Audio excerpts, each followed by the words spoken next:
Okay, hello everybody. Welcome back to Side Quest Retro Rodeo. My name is Jaxler, and for this segment I will be showing y'all some Chibi-Robo. But this will be a little bit different than some of the other segments you've seen today. We're actually going to be doing a speedrun demonstration of beating this game as fast as possible. So, if you've seen Chibi-Robo before, this might look a little unusual to you. You might notice there's a cursor on my screen, and the game is in Japanese. We'll talk about why when we get a bit further into it, but before we get started, we have a cool little incentive that we're going to be kind of running from the start of the run for a bit here, where we have some appliances that we can plug in to our layout here with your generous donations. So if you want to get some appliances plugged in and help me power up for this run, then you know exactly what to do. Alright, so our goal: beat this game from a fresh save as quickly as possible. We'll just go ahead and get right into it in 3, 2, 1, go. Alright. So if you've never seen Chibi-Robo before, that's probably because it released in the United States in 2006, right when the Wii was starting to become like this huge popular thing, and it was a GameCube game. So, oops. Good try, Nintendo. This is a 3D action-adventure game where you play as this little 4-inch tall robot dude named Chibi-Robo, who just wants to make people happy. This game has a lot of charm and really unique kind of, not only just mechanics, but just intrinsic gameplay objectives that you don't really see in a lot of other games, where there's a real emphasis on battery management, resource management, and just characters and the little things. This game really nails the little things, right? And we'll talk about some examples as we get further in, but at the very start of the run, we're kind of just going through the first day, which is this birthday party for our friend Jenny here, this adorable little girl, and she's going to get us, Chibi-Robo, as her birthday present from her dad, even though this is very much this is a birthday present for my daughter, but this is a very self-fulfilling, wish fulfillment for me, the dad type of thing. And it's very expensive, so there's already kind of some tension within the family because of this, because Chibi-Robo's a robot. Electronics are expensive, right? So I alluded to the fact earlier that we're playing in Japanese, and there's a pointer on my screen. So first of all, the reason for playing in Japanese is that in cutscenes with text boxes, the text scrolls character by character. So generally, it takes less Japanese characters to say the same line of dialogue than it does in other languages. So that saves about 5 minutes in any percent speedrun of Chibi-Robo. Additionally, we're playing on the Wii version of the game. So a lot of people don't know that there's actually a Wii port. With a lot of GameCube games, there was this series called the New Play Control, where, we got some gambling. Sorry, that surprised me real quick. We got some gambling. Give me just 1 second, and we'll get that appliance plugged in. But so this is the Wii version of the game. Never came out outside of Japan. It is the only New Play Control game that only stayed in Japan. And why we're playing on that version for the speedrun, it'll take about an hour and a half to an hour and 40 for that to become relevant. But just know that it'll save about 5 minutes. And there's a couple of little things along the way that make having this little pointer and selecting options with it just a little bit faster here and there. But it sounds like we had some Let's Go Gambling going, so while I'm doing this first little bit of the tutorial, Happy, what do we got going on over there? Yeah, we did already go gambling, because we were kicked off with $7.77 from Clinkit, the Clink, the myth, the legend herself. It says, Jaxler, I'm so excited to have you here as part of one of our events. Your speedruns are always so much fun, and I'm so glad our community gets a chance to meet you with this run. Me too. It's wild to me there are people who know what speedrunning is and don't know what Jaxler is. Y'all are missing out. Figure it out. Thank you all so much. So this opening bit here, I promise I'll get that up. That's one of the funny things about this incentive, by the way, is I have to figure out when to actually reward y'all for this incentive while I'm attempting to do a speedrun. This should work though, since I'm mashing through a cutscene here. So we'll go ahead and install that first appliance here. There we go. Awesome. So that's Bergie. Little guy. We love Bergie. Can we get some Bergies in chat? Can we get some Bergies going? Who has Bergie emotes? I mean, lots of people, but I'm trying to think, who am I subscribed to who has a Bergie emote? You could also just say Bergie in chat, and you'll be supporting the cause. And I will say as well, as we get further into the run, if anybody in chat has any like questions, not only about any of like the speed tech that I'm doing, that we'll see once we get out of day one, but also any of like the other little things about like this version of the game, because I know this is not a very well known version of the game.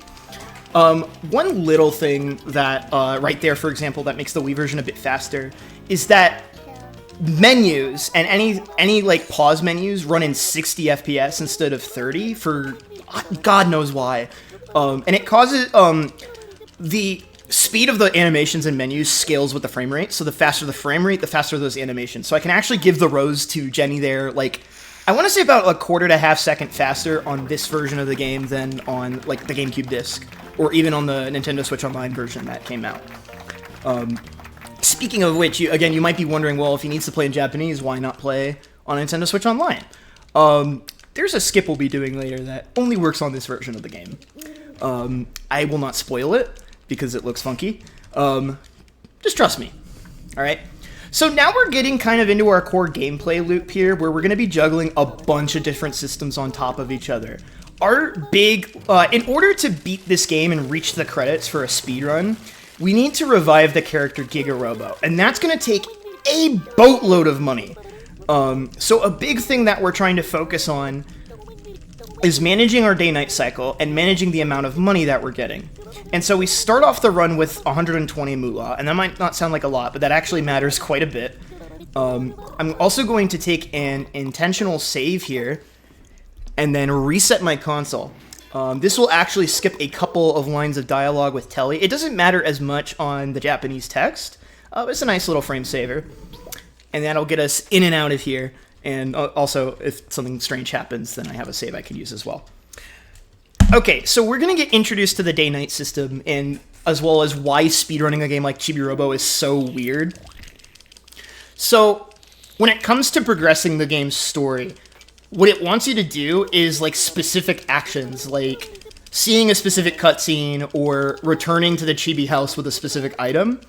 And then after you hit that flag, or hit that trigger, it will cause the next story event to happen, like, another, like, day later, essentially. And so, because of that, we have to be really careful with the way that we manage our time and make the fullest use of all of that 5 minutes on the clock. That 5 minutes is real time. And if I don't get everything that I need to do in a given cycle done, bad things will happen. So we're gonna get our toothbrush here. The way you're normally intended to, like, get money and happy points and, like, progress the game is by cleaning up the house. We're not really gonna do that all that much. So we need to do this here, though, because we need to progress a couple cutscenes.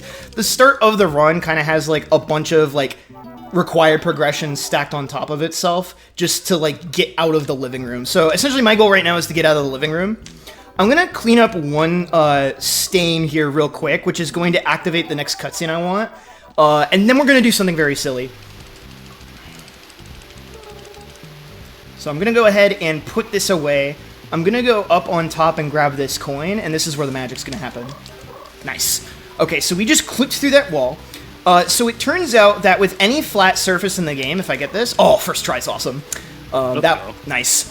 So you can wall clip on any flat surface in the game. And so the way that that works is that whenever you're in that sliding animation that you saw me do earlier, Chibi-Robo's hitbox actually changes in size. He kind of sticks his rear end behind him a little bit. And if you do that into a wall, hit forward and then open and close the equipment menu, it will immediately snap you from that slide animation to your idle animation. But because it changes your hitbox, it partially clips your hitbox into the wall. And then because walls are so thin in this game, you can just walk the rest of the way through. And so the reason I did that there is that for whatever reason, there is a leftover 100 moolah coin just sitting there out of bounds that was never intended to be accessible. And by going out of bounds and grabbing that, I get a free 100 moolah that basically doesn't impact my in-game time at all. So the reason I mentioned earlier that we kind of have to, like, I guess, wait around once we hit certain flags for the in-game time to progress so we can get to the next story event So in order to go fast in a game like Chibi-Robo, we need to do everything in our power to ensure that that in-game timer is still running.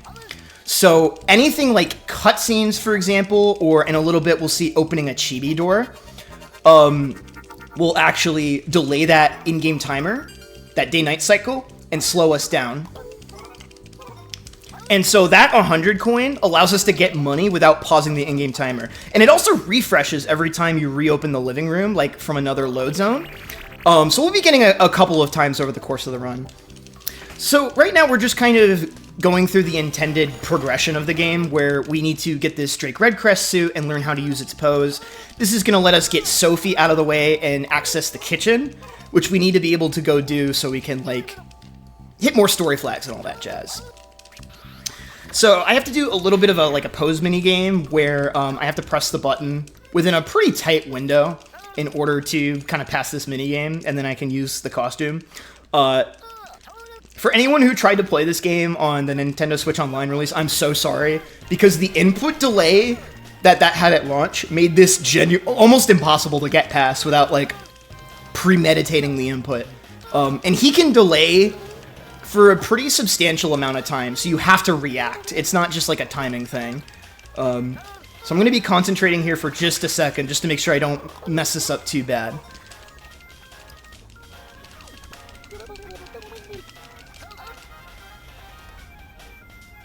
There we go. Okay, he made me wait just a little bit, but that's fine.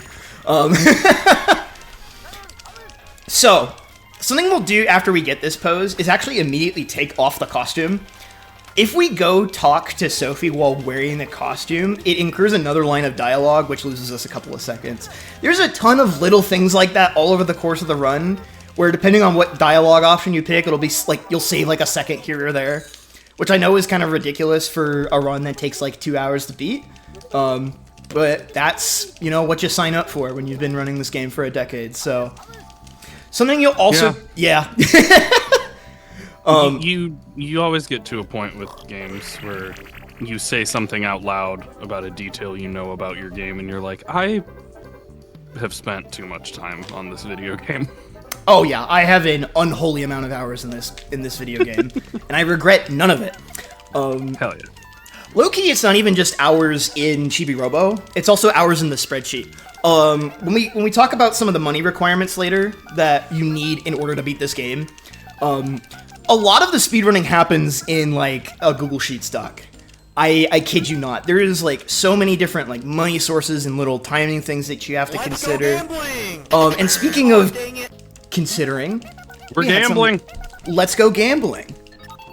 So, let's go ahead and plug in another appliance, shall we? How about this one? We just saw him earlier. It's Drake Redcrest. Oh, hey, bud. He's just doing his thing. I want to shout out someone in the Chibi-Robo Discord who had figured out how to extract this game's models into, like, Blender and proceeded to make that animation. That's awesome. So, Happy, who was responsible for that appliance, if you don't mind me asking? Yeah, that was from Inclement, who sent us a Chibi link for Chibi-Robo. Thanks, Inclement. Thanks, Inclement. That is our second gamble. I will say something as well, y'all. There is a chance that if you go gambling and you win it big, there will be a very special cursed appliance that will get plugged in. Let's just say. I do feel like we've already started upping the ante, going from Bergie to Gangnam style of a Chibi-Robo character. That feels like an escalation of the bit already. Just a tad, you know. Just a little bit. Yeah, so we're heading into the kitchen now, and we're going to be opening our first chibi door here. This is going to be our main source of income. We need a lot of money, like I said, and these usually come in increments of like 100 to 150. The easier it is to access, the less money you're going to get. So this one will only give us 150, but we actually like don't want too much money in this first night because of routing reasons that we'll go into. Routing this game is a nightmare. I'll just put it that way. Something you'll see me do a good bit here as well is kind of just like backwards slide everywhere I go. And that's that's I was going to ask about that. Yeah, so that's on purpose. And so what that's achieving, I'm going to take a safety save here because I'm a little bit of a weenie. This game can blow up in your face, so this is just for making sure that we can get those appliances plugged in and all that. So if you look at my battery meter, you'll notice that my battery drains a lot slower when I'm doing this backward slide rather than just doing my normal walk cycle. So I'm using that pretty intentionally all over the place to save battery. We want to avoid having to recharge again, and we also want to make sure we have all the battery we need to do everything we need to. Every time you open a chibi door, it takes a pretty substantial amount of battery to do so. We also just did a huge sequence break, by the way. So the loading zone for that kitchen door, it essentially always exists even when the door is closed. Normally what you're intended to do, and you'll see kind of a little bit in this cutscene, is there's these free rangers here that you're supposed to get past. And you're supposed to get the mug from the top of the kitchen counter, which is normally only accessible in the daytime. But it's the nighttime. So we clip through that wall, go through that load zone, and the free rangers don't even bother us, and this saves like an unholy amount of time. I don't even know where to frickin' begin. But I'm not out of the woods just yet. We gotta do something called the basement hover. This is a pretty like noteworthy trick in this game where I'm gonna attempt to use a wall clip while using my copter to skip having the Chibi Blaster to access the upper portion here. So I'm gonna flip my camera around. Okay, we got that first try. Nice! So, kind of one of the nice things about the in-game time system is, like, there's a little room for error on certain skips like that, because at the end of the day, you're going to have to wait out that timer to make the cycle end. But because I nailed that quickly, that might enable me to get another chance at some free money resources that don't like freeze the in-game timer, which could kind of like save me time on the back end. Like the time saves in this game are so backwards because like that sliding tech, for example, it saves you battery. It doesn't move you faster laterally, but because you have more battery going into the recharge, it makes the recharge animation faster, meaning that you save time. This game is so strange. It's so strange. I also think we had another appliance get rolled for. We did indeed. We got a Yeehaw from Kalatzi 5. So we've got to plug in. Thank you for the something. Yeehaw.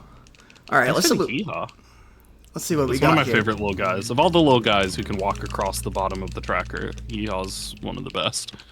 All right, you said the stakes were raising a little bit. They have definitely now raised. So this won't make, if you've never seen this game before, that won't quite make context yet until we get to a later part of the run. But you're welcome. That is also courtesy of the Chibi-Robo Discord. Shout out to the Chibi-Robo Discord. Let's go Divorce. Let's go Divorce. What a throwback. Ugh. It's not a throwback if it's rent-free in everyone's head, you know what I'm saying? True. It hasn't left. It's been like 2-3 years now, and I have not stopped thinking about it. Oh my goodness. So, with respect to the run and the route, what we really need to do to progress to the next major story beat, it is imperative that we get that Giga Charger I grabbed, watch this cutscene, and get the Giga Battery, and then deliver it to the Chibi house. If we do all of that, that means that the next key story event will trigger the following night, which is exactly when we want it. Also, fun gaming fact, this cutscene also plays in 60 FPS because it's the Wii version. So it just goes through this slideshow faster on the Wii version. So you save us a couple of seconds here too. It's so bizarre. The slideshow's just tied to frames. It's strange. A choice. For sure. Yeah, so we get a little bit of a break here. It's funny the way the pacing of this run works out because you front load a lot of the cutscene in this game in like the first cycle or two. And then the next couple cycles after that are just, I don't want to say nightmare, but like really tough. A lot of stuff that we have to manage. So, I mentioned earlier kind of what the goal of the run is. This is Giga-Robo. He was kind of like the family's like robot buddy before Chibi-Robo, but electricity is expensive. Oh, you know. Well, all those... no, I'm not going to make that joke. So, because of that, they put him away. And in order to reach the credits, we have to fix him up. So there's a couple things missing from him. That battery is empty, and he's missing a leg. He can't really turn back on if he doesn't have a leg. So the leg, we'll get that later. But in order to refill this battery, it costs 10,000 moolah in order to fill that sucker up. It is actually ridiculous. And that is a big part of what makes routing this speedrun so challenging. And if you've played this game, you'll know 10 racks is really hard to get in this game. Especially fast. How much is there? Like, how much total money is there in the game? So you can get a lot of money from trash as well, but every time you pick up trash, it stalls the in-game timer. And there's a good amount of chibi doors as well, and chibi doors is the big thing we'll be relying on. There's also a little Easter egg that we're going to see, which I don't think a lot of people know about. We actually didn't know about this in the speedrun community for a while until someone in the Discord server brought it up to us. And that discovery then proceeded to save like a minute to minute and a half on our money route, but we'll cross that bridge when we get there. Hey, sorry to interrupt. No, but, go for it. They set up a ticket to divorce crystal redeem in chat. Oh, that's I know beautiful. You're kind of busy doing a thing. Do you want me to grab a ticket for you? Yeah, that'd be great. Cool. Okay. Cool. Just redeem that. Great. You're invited to the divorce party now. It's at Buca de Beppo. Hell yeah. So right there, I actually intentionally clean up Telly's tears. This is going to get me extra happy points. And those happy points will enable me to have a battery upgrade to 100 by the next like dawn, essentially. And that little extra 20 watts of battery is going to go a really, really long way and let us do a really cool day 2 backyard money route, which I'm excited to show y'all. Slightly nervous because it's hard, but excited.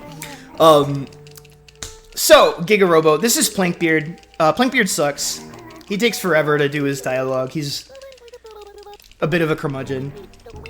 And like I said, because we're doing things sequence broken and out of order, we're kind of just layering all this, like, cutscene over and over and over here.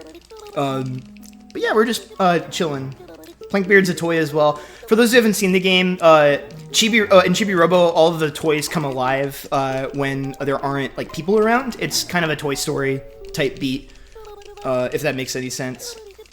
But we, the robot, can communicate both with the people and the toys as well. So there's a lot of really cool characters in this game. Plankbeard's quest is kind of cool too, although I wish his text boxes were faster. I think everybody does. Do different characters' text appear at different rates? Yes. To, like, reflect their speaking cadence? Yes, they do. And cool little detail, but very annoying for speedrunning. You'll notice as well sometimes, especially with Plankbeard, you'll notice the actual characters. Like, it also goes along with the way, like, the cadence of that individual, like, you know, cutscene. Like, there's some cutscenes where someone is, like, sad, and the characters will kind of tremble and shake within the text box. It's a really cool little detail.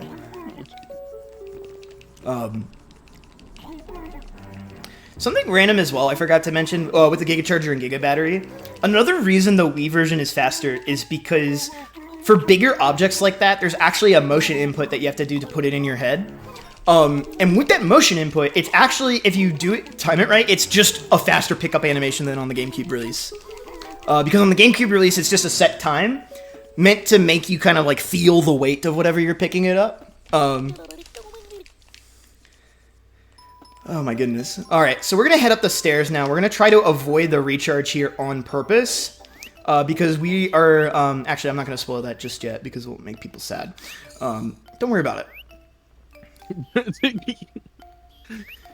Yes. Don't worry. Nothing makes people worry less than saying, actually, that's going to make you sad. Don't worry about it. That usually calms me right down. Yeah. Really kind of just keeps you off the edge, you know? Yeah. It's like when someone says, we need to talk. And you're like, I feel super calm now. This can only end a couple different ways, you know? Like. Yeah. Oh, jeez. So hopefully with this money routing that I'm doing, we will be at enough money to get the blaster and the charge chip. So in addition to that 10 grand that we need to fix Giga-Robo, we also need a bunch of other upgrades along the way. We're going to need a Chibi radar. We're going to need the alien ear chip at some point. This game, like all of the Chibi-Robo games, it just feels like they want you to be really rich. Except for like Park Patrol, I guess. But like another little cool detail that is a difference actually between the Japanese release versus the English release, regardless of like console, is that the Free Rangers actually look a little different. You'll notice their gloves are a different color, and their rifles are a different color as well. I wouldn't be shocked if they changed that in localization just to make it look more like a kid-friendly toy type of thing, if that makes sense. Because I think they're like a wood color for all the toy guns on the American releases, and I think in PAL as well. All right, so this little like Easter egg money source is probably gonna upset some people because they didn't know about this. So we're gonna go up to Sarge here. We're gonna get out our toothbrush, which we normally don't use very much, and we're gonna shine his shoes with our toothbrush. And for that little gesture, he's gonna give us a couple happy points and 1 grand. Oh my god! Why? I don't know. It's an expensive shoe shine, man. Yeah. I don't know. You also, like, no shade, but you didn't do a great job. You kind of, like, touched the toothbrush to the shoes once. It was just a little tickle, you know? Yeah, that was not a thorough shine. Yeah, he hasn't had much of an appetite, so he had to use his per diem or the military was gonna expect it back. Alright, so I'm just gonna... Oh, that wasn't enough happy points? Interesting. Okay. I'm gonna do another out-of-bounds clip here right quick just to get this out-of-bound. Is that as easy as it looks, or have you just a lot? The way in is not too bad. The way out is the hard one. It's harder. Because you're doing the inputs backwards. We are going to go ahead. Oh. Yeah. What's up? I didn't realize your inputs were reversed when you're out there. That's... Well, they're not. The inputs aren't reversed, but because you're doing a wall clip facing into the camera, you do the opposite, like, stick angles, if that makes sense. Oh, gotcha. Okay, I thought you were saying once you went out of bounds, it reversed. And I was like, that, sucks. No, thankfully, it's not that bad. That's really hard. Okay, there we go. Nice. So now we're going to go into the Chibi house. This is going to let us grab a couple of things here. I'm a little under-moneyed here, unfortunately. I should have grabbed another 50 coin. This will be interesting. So, how do I want to play this? Do I die at the start of day 2? Yeah, I probably die at the start of day 2. See, this is what happens when weird things start to happen in this game and in this run. You have to, like, improvise real hard. And so, I have a couple less happy points. I need to be at 80. I'm at 78, and I'm not really sure why. And then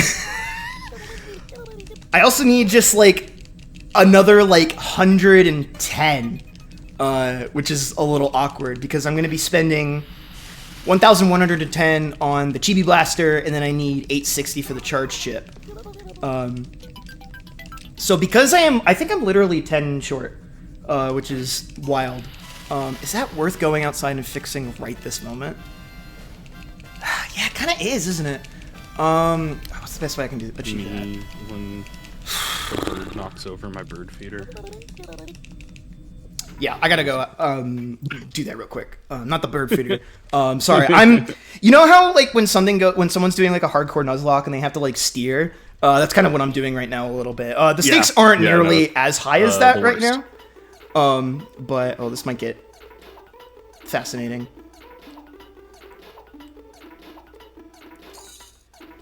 I was literally 110 coin short. I should still get there, though. Yeah, okay, we're good. I just need to make sure I have these bought before the start of day 2. I essentially want to run down the clock in this cycle with things that I can get done now, so that it doesn't bite me in the butt in the next cycle. And speaking of gambling, we had another donation come in, if you wouldn't mind. We're gambling. Who's gambling? Who happens to be gambling Yeah. in this case? Raitana sent us 777 and says, hoping you get all the money and happy points you need. Thank you so much. That's very sweet. I hope so too. All I right. can't get over. I love how much of this game is doing the early 2000s Japanese thing of replacing every possible word with English. Yeah. Like, they still kind of do that, but God, the obsession was nuts in 2005. It's like every third word is just an English loan word. And Yeah. to what end? You Also- have a word for house. Just use it. Use it. Use your words. Also, another appliance has hit the layout. If you can spot it, you're awesome. That's not even a Chibi-Robo related one. I was looking through appliances to add to this layout, and I saw that in my camera roll, and I'm like, that's hilarious. Let's add this one. I didn't realize we had the option to start adding them over the game screen. Yeah, low-key. Surely this can't go wrong. Honestly, there's a non-zero chance we run out of appliances over the course of the run, and if we do, we might just have to be like, hey, if you want to put it in a different part of the kitchen or whatever, just let me know. Let people reorganize the freaking furniture in the house. We can go out and buy new appliances and plug them. That is also true. Free will is pretty amazing, isn't it? That's the best.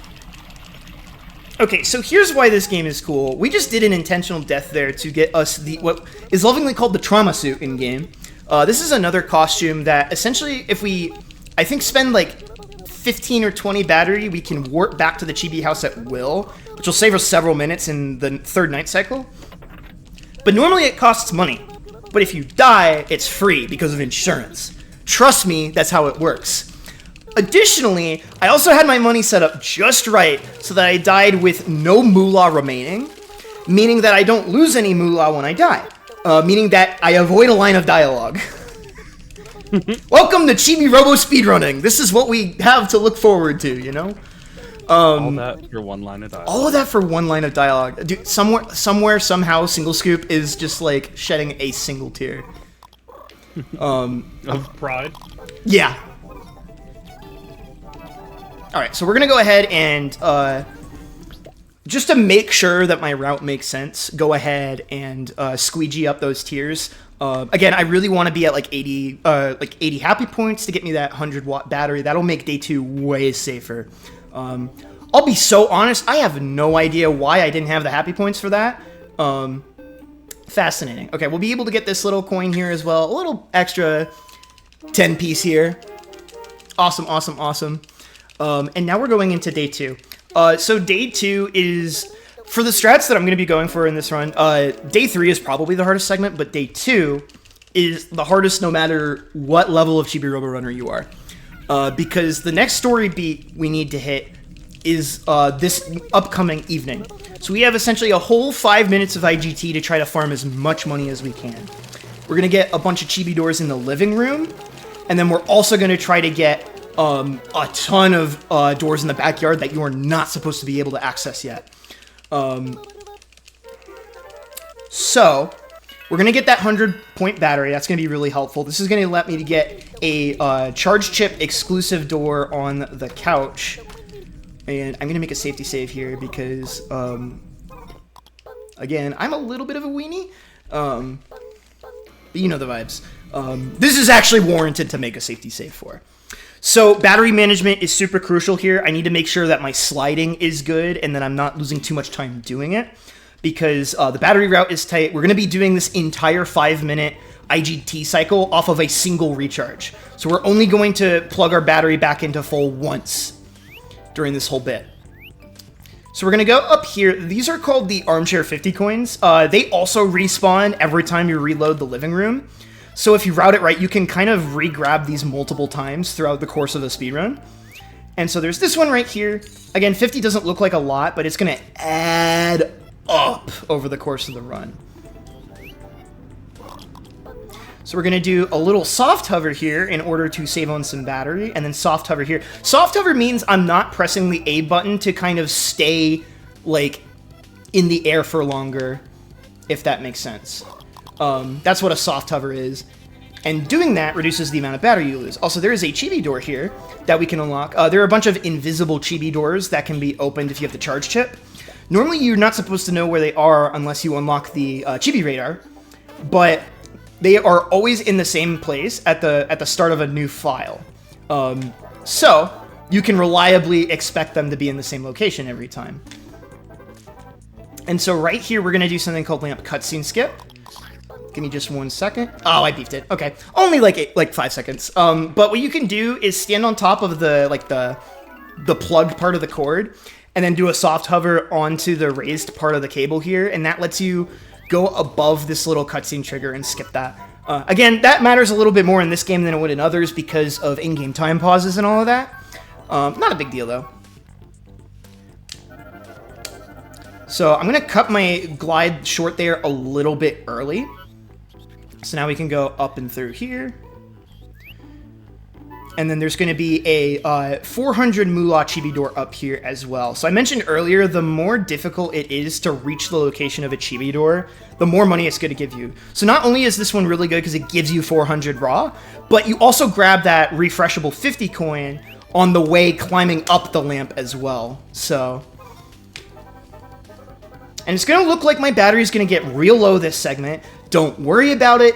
I know what I'm doing. I'm fine. It's gonna... This isn't even like the worst of it, by the way. There's some segments that that'll look really sketch. Alright, so that is a technique called a plug drop. What you can do is essentially slide off a ledge, and there's a brief window where if you do certain animations like picking up your plug, you'll continue doing it as you're falling off. And you are invulnerable during that animation, including to fall damage. So, that is a really important battery-saving technique that we'll be using all over the place in this run. And that's a really good example of it.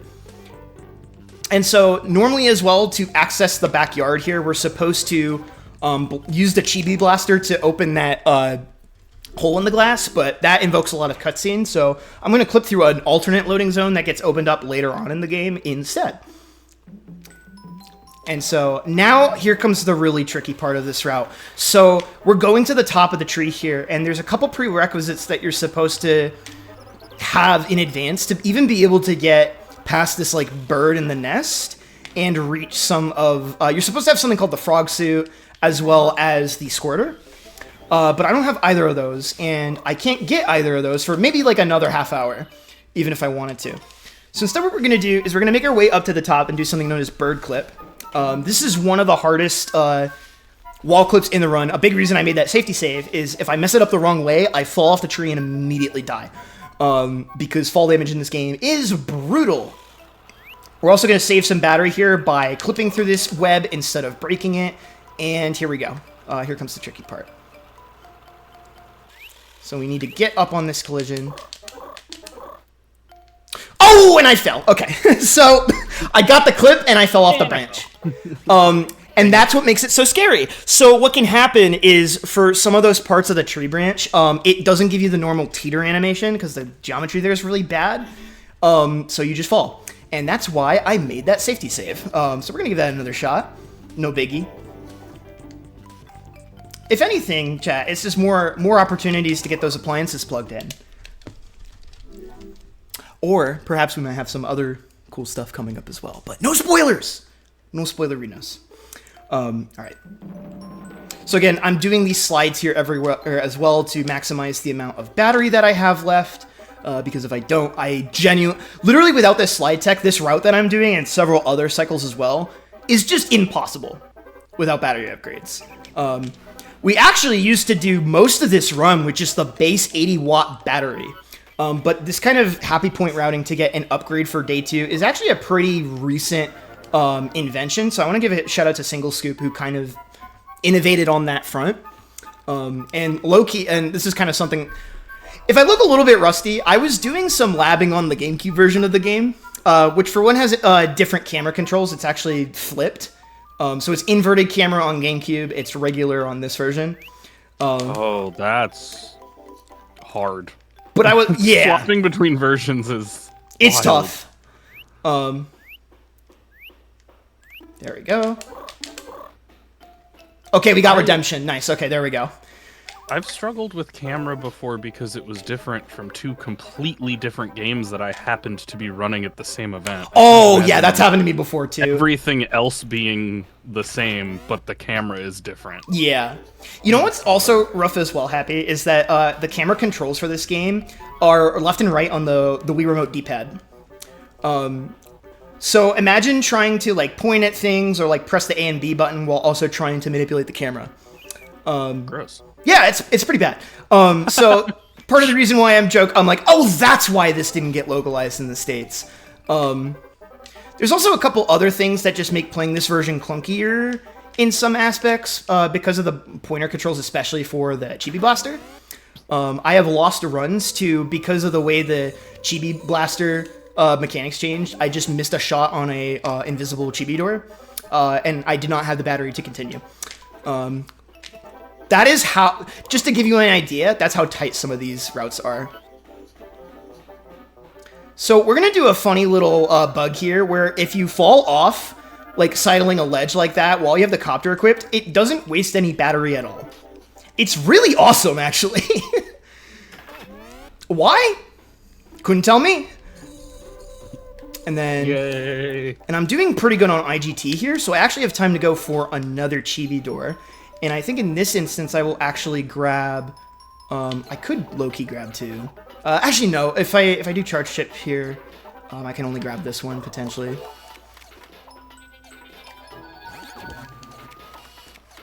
So again, you need that charge chip in order to activate some of these invisible Chibi doors, which generally have higher amounts of money in them. That's why it is so, like, critical.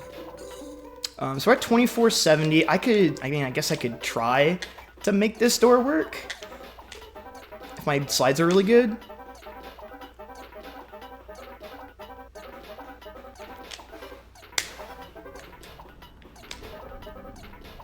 I'm gonna wait here and, like, confirm. Okay, we can definitely get this safely. Nice. It's gonna look really sketch, but when the day cycle ends, we're good. So it's kind of one of those things, like the Earthbound health system, where you're only dead once it has stopped ticking down. So even though I'm at critical HP, cycle ends, and we go back to the Chibi house and get restored to full for free. Alright, we lived. Nice. I almost just got humiliated for my hubris trying to get that Chibi door there. There was a much safer option in both directions, but this will free me up later and just kind of make things a bit safer. So the big number that we're looking for kind of through this early, like mid-game, I would say we're kind of officially in mid-game now, is, no joke, 6,900. That is the amount of moolah, roughly, that we're going to want for a very specific moment in the run. It turns out Japanese developers in the early 2000s knew about American comedy in the 2020s. Oh, no, that's just a completely emergent thing. That's just how the math works out. Because that number doubled will get us the amount of money that we need later. And you're like, oh, how are we going to double our money? We'll talk about that. If you know, you know. I don't know, but I guess I will. All right, so this cutscene is the one that we needed to see. So a day after you turn in the Giga Charger and the Giga Battery, you will see this cutscene, which introduces us to Spy Doors for the first time. And so we need that in order to get access to scrap. So in addition to happy points, money, in-game time, and story flags, we also got to worry about scrap now as well. So what scrap does is you can turn in 300 scrap apiece for something called a Utilibot, which are things like ladders and bridges and warps to reduce on some backtracking. Our goal is to get to 1,200 scrap, hopefully by the end of day 3, so that we can buy the foyer warp, which will allow us to kind of get up and downstairs in the foyer a lot faster. Also, for some reason, I don't know if this is a Wii version thing or a JP version thing, there's an extra little yes-no dialogue here on this version of the game that isn't there on the American GameCube version at the very least. Why? You tell me. Alright, so this group of Spy Doors is guaranteed to always drop a collection of scrap that adds up to 490. After that, scrap drops will be random. They're guaranteed to drop something, but they either drop 10, 50, or 100, kind of like those coins we've been grabbing freestanding. the 10 pieces are the springs, the 50 pieces are the nuts, and then the bolts are the 100 piece. We really want to see a lot of bolts. If we get really lucky and get a lot of good scrap going on this cycle, it means that we have less to worry about when we are in day 3, which is a really tight cycle. So we're gonna go ahead and focus on these guys real quick. There we go. And then kind of on our way as we're farming scrap, we're also making sure to grab some money along the way too. So we're actually going to head back into the kitchen for the first time since the first night of the run, actually. Because after this point, there is always a guaranteed spawn in kitchen and pretty much a guaranteed spawn in foyer. No, I think it is guaranteed in foyer as well. They can spawn in one of 3 spots in the kitchen. The closest one right here, that's pretty good. And we got the 4-piece. If you get them over here, it's either 3 or 4. Oh, we got really freaking unlucky, though. So, how do I want to do this? I think what I'm going to do... yeah, we'll save. We'll save. And so there's a cool little exploit that we can do with the spy doors. This is just kind of freeing me up so that I don't get bodied in day 3. So what we can do is actually save and reset. And that will keep our scrap, but respawn the spy doors. If you want to in a casual playthrough, this is actually a really great way to farm scrap and money as well. But for the sake of like a speed run, really slow. To like get your money that way, that is. That was incredibly good luck. So we got like 250s and 100. So our goal is to get to 1,200. So there's also going to be another group that will be in the foyer proper. Usually you're guaranteed at least a group of 4, if not a group of 5. So that's 5 chances to roll for good scrap. And then there's a chance we get a spawn in the basement as well, depending on how quickly we move here. I spent a little extra time debating on the IGT, which is going to make this a little complicated, but should still be fine. Fun gaming fact as well, you're going to see like a little exclamation point maybe next to this milk carton thing. They left a piece of waste paper just clipped inside that milk container, and it's called milk paper by the community. I just wanted to give a shout out. Let's go milk paper. I just wanted to shout out milk paper. I want to mention as well, in addition to the Seems like there's quite a few little things that the devs just kind of like left laying around, and they're like, no one's ever gonna. Oh yeah, abso-freaking-lutely. There's a lot we could potentially dive into. Wink, wink, nudge, nudge. Maybe we'll talk about some of that later. There's also going to be an invisible chibi door up here, and then this is one of my favorite like little strats in the run. It's like a double plug drop that just looks really freaking sick. I don't know. And then hopefully after this, we'll go farm that scrap, and then we're going to head back into the basement, actually. Oh, there we go. Don't want to drop there. That would have been bad. There we go. Going to set the plug back down. Nice. And so weirdly enough, the picking up the plug animation is actually slightly longer on the Wii version. So you can actually drop further with a plug drop on this version of the game. It also, so weirdly enough, a mechanic in this game is that if you put your plug on your head, you'll run around about 10% faster.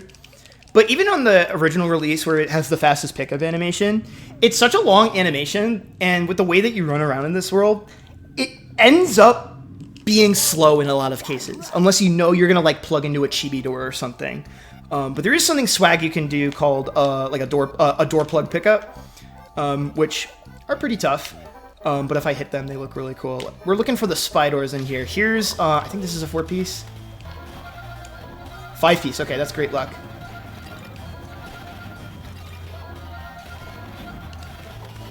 That's not how that works. Okay, so here, how do I want to play this?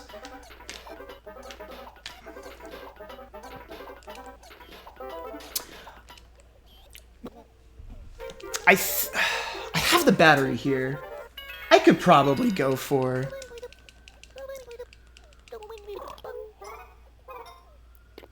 save and reload here. Why not? So I'm only like 200 away from meeting the scrap requirements that I need to for this run. Sorry if I go silent. I am just going into the Mind Palace spreadsheet trying to make sure the math works. And so just making sure we're doing okay on time too, then I'm not playing completely terrible.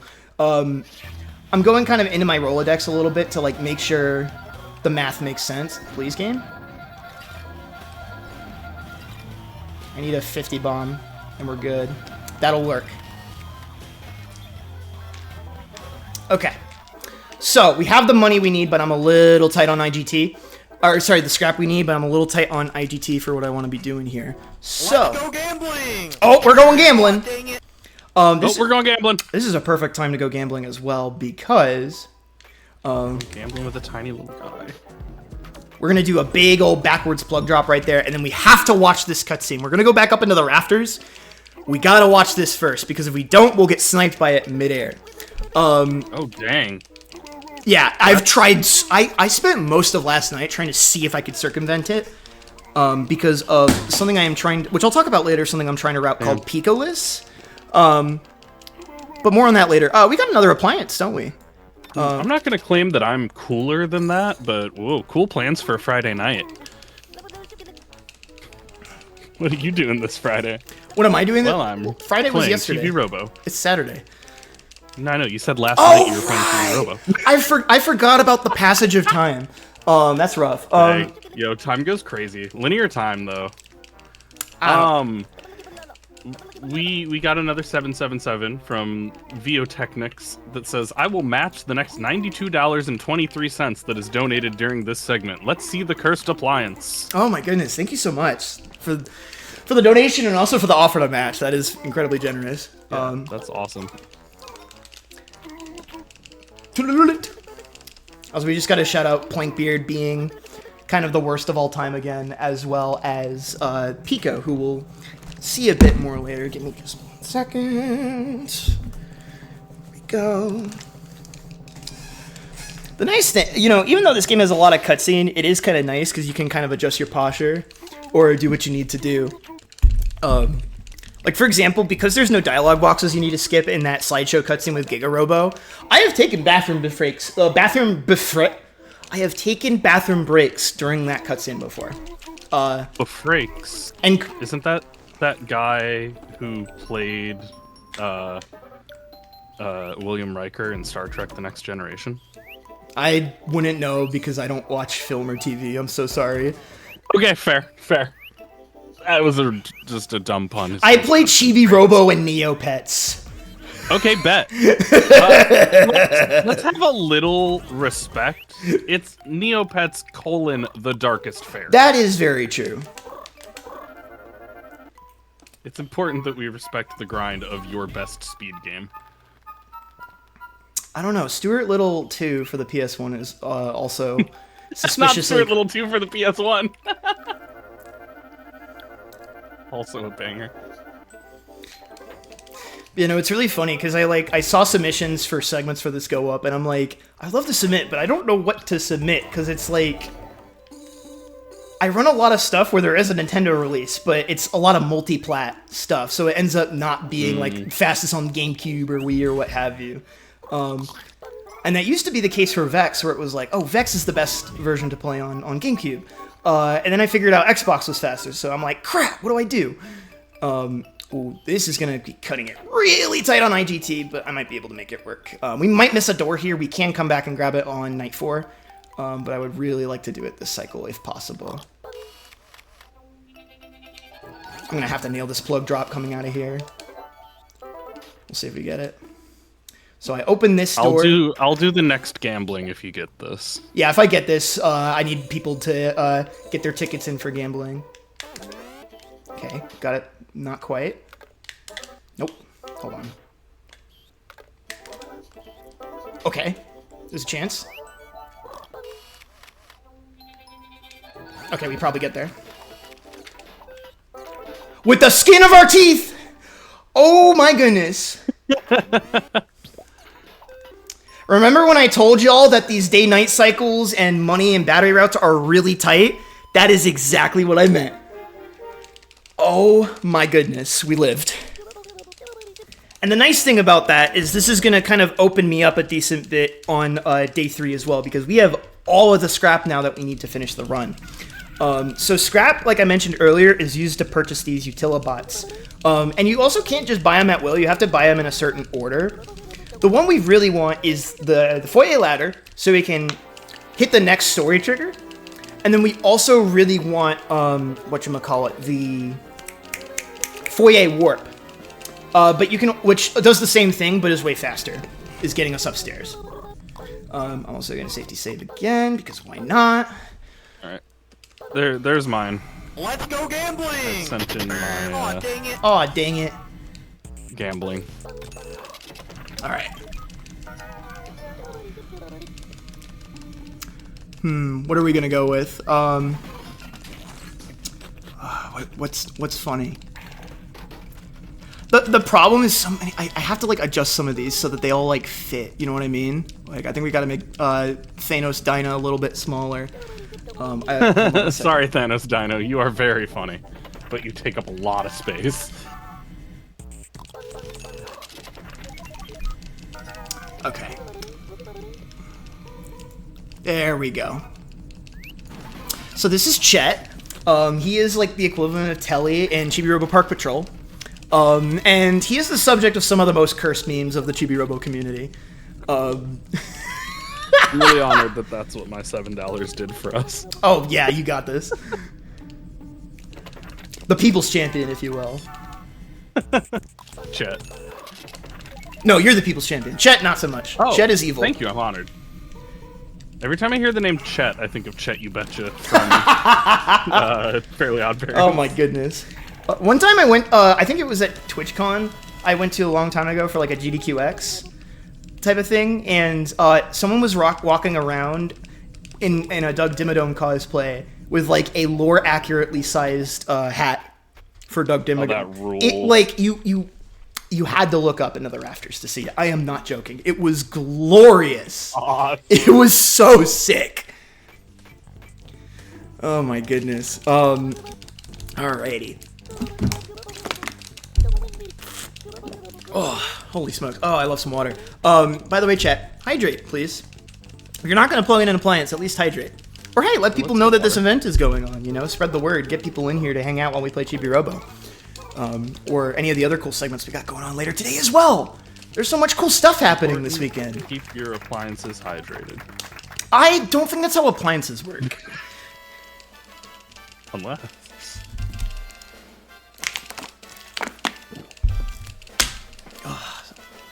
So this is one of the greatest cutscenes in the game, the Teriyaki Blues cutscene. Essentially, we're getting introduced to like the Chibi ladder and how it works and those devices. And Telly's got like a whole character arc in this game. He's a great character where he's like, "Oh, I'm gonna sing this song I wrote, this like bossa nova type beat."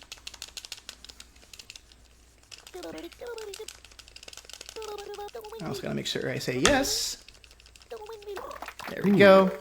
Sometimes we're coming up on the hour mark, and I don't remember what time you said you wanted to start it, but didn't we have a bid war starting partway through? Yeah, we do. So we talked a little. Actually, yeah, that will be coming up in the next in-game night cycle. Actually, so our good friend Pico, who we saw earlier, has a mini game for us where if we win, we can double our money. And actually, no, that'll be night 4. Sorry, so we got a little more time actually so you can pick your team, pick your side in this debate that has ravaged the Chibi-Robo community. But anywho, sorry, that was a little overdramatic. So we have to gamble with Pico whether Pico's eye will be open or be closed, which is either Team Circle or Team Cross, depending because this is a Japanese version, so we don't have like the check mark and the X, right? So we're going to have a bid war to determine which option I pick. It's a blind 50-50. There's no way to manipulate it or anything like that. And if we hit it, great. Chat, your fate is in my hands. All right. So now we are immediately going to head back into actual gameplay. So with all those cool Utilibots that we bought, we're going to ignore that first one that we got. I'm going to go ahead and grab this out-of-bounds hundo coin again and then try to walk into the living room loading zone. from here instead of doing that really awful backwards clip out.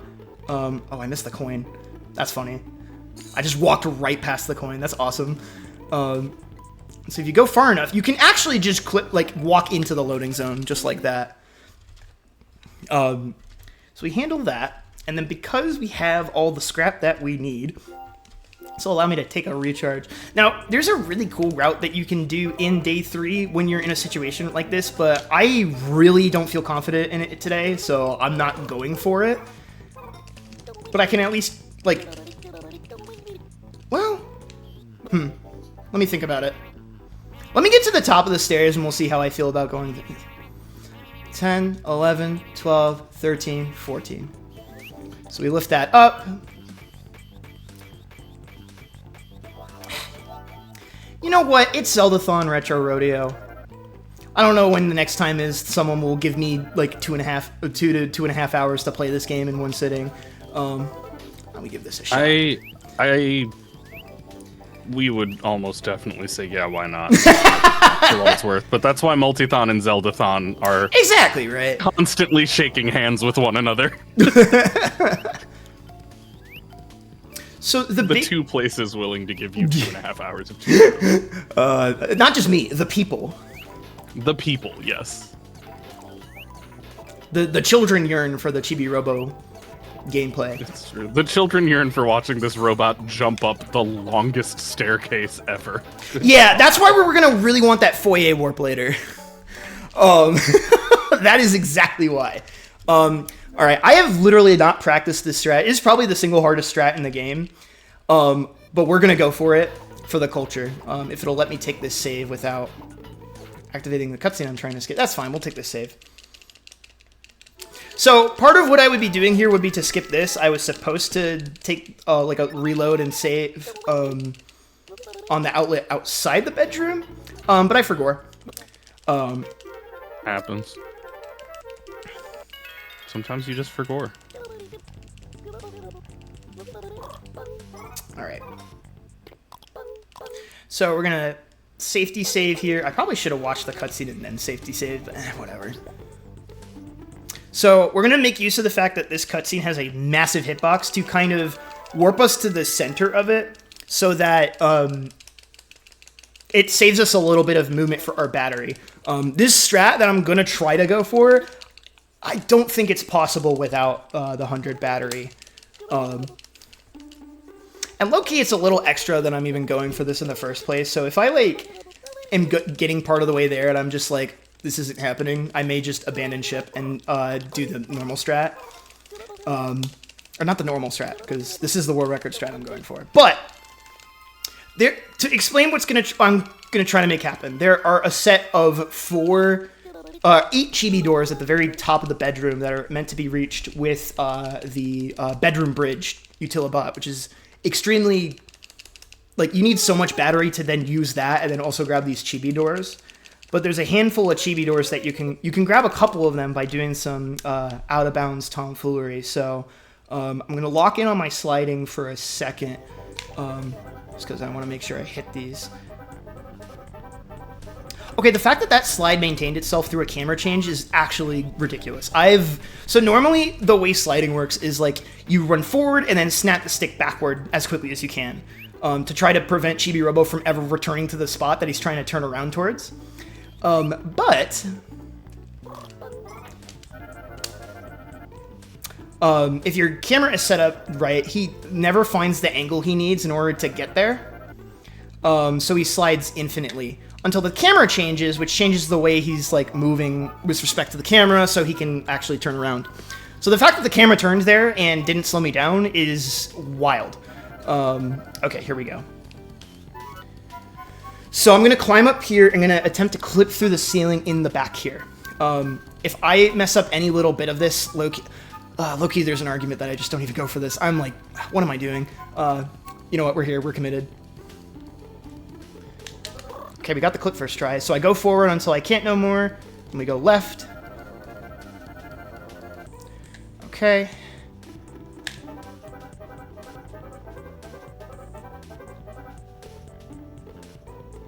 And we go. Okay. Okay, this could work.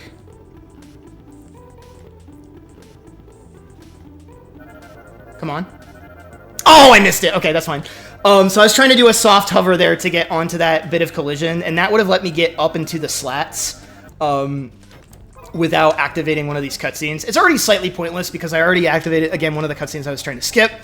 Would have been really hype, and I could have gotten some good chibi doors there, but there are some easy alternatives I can grab instead, so that's totally fine. Low-key, I got the hard part, which is getting all of those wall clips, so I'm not too upset about that. So from there, you do some more battery management and essentially land on top of that switch right there. We need to open these slats because the next story trigger happens at nighttime in the bedroom, and the only way you can get into the bedroom at night is by opening these slats. So we're going to go around this bell to avoid a cutscene where it ring-ding-dings. And then we'll open the slats and we're good to go. The powers that be are asking me if we would like a cursed mission. A cursed mission? I'm down. Yeah, I'm into it. Give me that cursed mission, powers that be. We're on a mission from God. Oh, sorry. It's not cursed. It's just silly. Oh, it's just silly? Oh, even better. Even better. What's the situation? I don't know. I was being chastised for using the word cursed, and I still don't have the details of the actual mission. Oh, we have a mission and I'm scared. It's a mission. I'm not even sure if it's impossible yet or not. Mission starting in 5 minutes. Ah! I know. I just got a notification. It's like mission in 5 minutes. And I'm like, what? You what? Everybody panic! Oh my goodness. All right. So, this is about all I can kind of do on this cycle without dying. Good news, bad news. Good news, the mission has appeared on the layout. Oh! There's a way to fix this. Hold on. Hold on. Dino Thanos is blocking all the information. That's so funny. Hold on. We can fix this. We can fix this.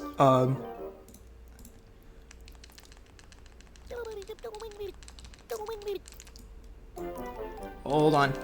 Trust the process. Trust the process.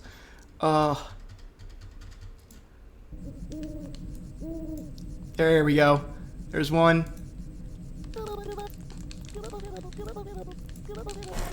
Okay, I have to play the game now though. Oh wait, no, I don't. I got an unlucky cutscene. Even better.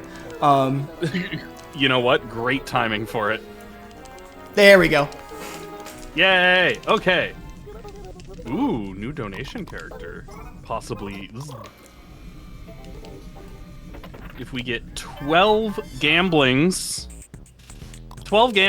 in the next 16 minutes and 25 seconds, and remember, we are still getting a donation match from that super generous offer earlier to match the next $92.33, I believe it was.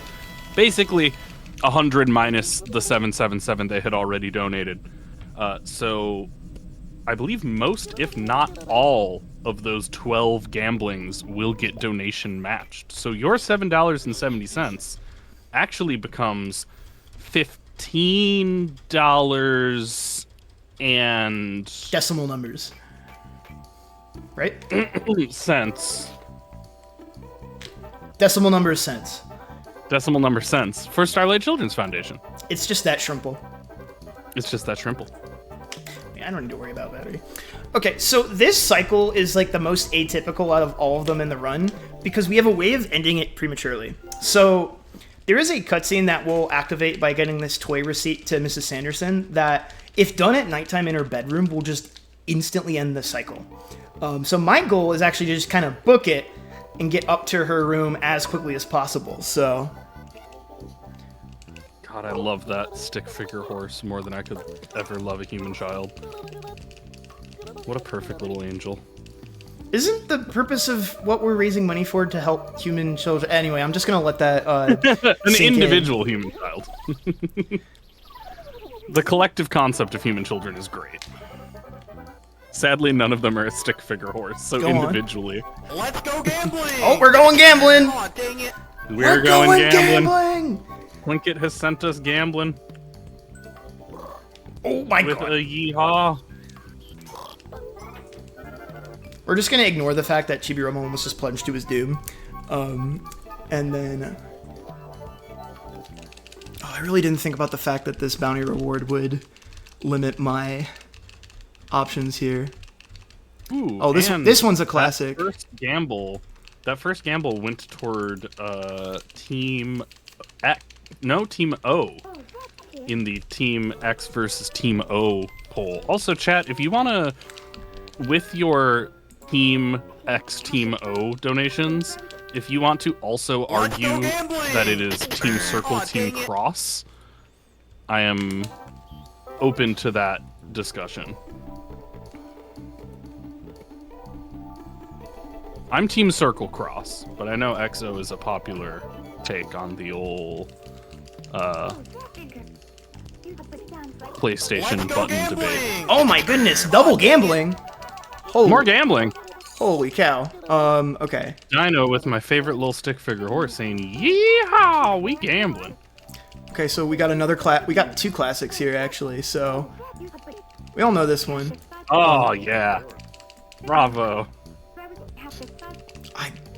I'm trying to mash text with one hand, and, And think about pig in the barnyard with the other. with the left, That's yeah, just literally. enough Okay, pressure. there we go. Oh, we had two, though, so we have another one.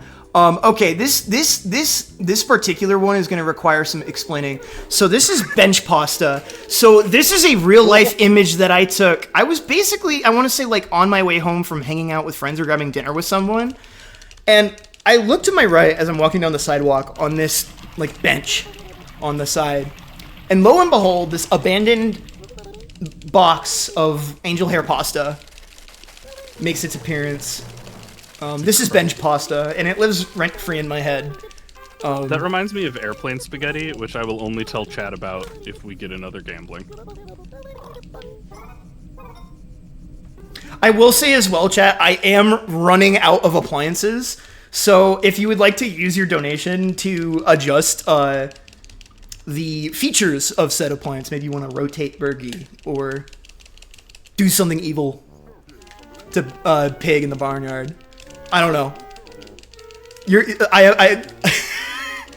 Or if you'd like to suggest new appliances that might be sent in my direction, that is also an opportunity. It was my understanding that we can just plop an appliance in there if we really need to. Yeah. So, new suggestion. They're pretty plug and play. That was a horrible pun. I'm so sorry. I thought it was great. I thought that was fabulous, but I love a good pun, so I may be biased. Is that man wearing his flip-flops on the couch? Why is the dog here? The dog is not supposed to be... Is the dog not usually there? No. Weird. Yeah, that's why I'm confused. He's just having a little nappy. Maybe I'm misremembering. I don't remember the dog usually being there. Fascinating. Well, anyway. Again, like I said, all we need to do for this cycle is just go talk to Mom. That's also why I'm not really grabbing any money sources or chibi doors, because it would be really inefficient to do so. Oh, I got jump scared by stick figure horse. I love him so much. We're getting really close to me needing to do a poorly drawn horse tier list. Between that, Skate Horse, the Jacob horse from Drawfee. Like, we have quite a collection of low res horse images that I think we should really dive into the culture of. Also, we got a cute little ghost costume. So when you use the trauma suit for the first time, you become a little ghosty. That's really cute. And the little tongue sticking out's adorable.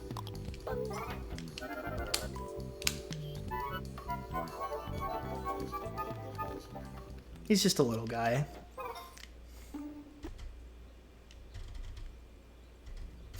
I'm sorry, I looked over and I just saw the strongest bench pasta in history versus the strongest airplane spaghetti of today.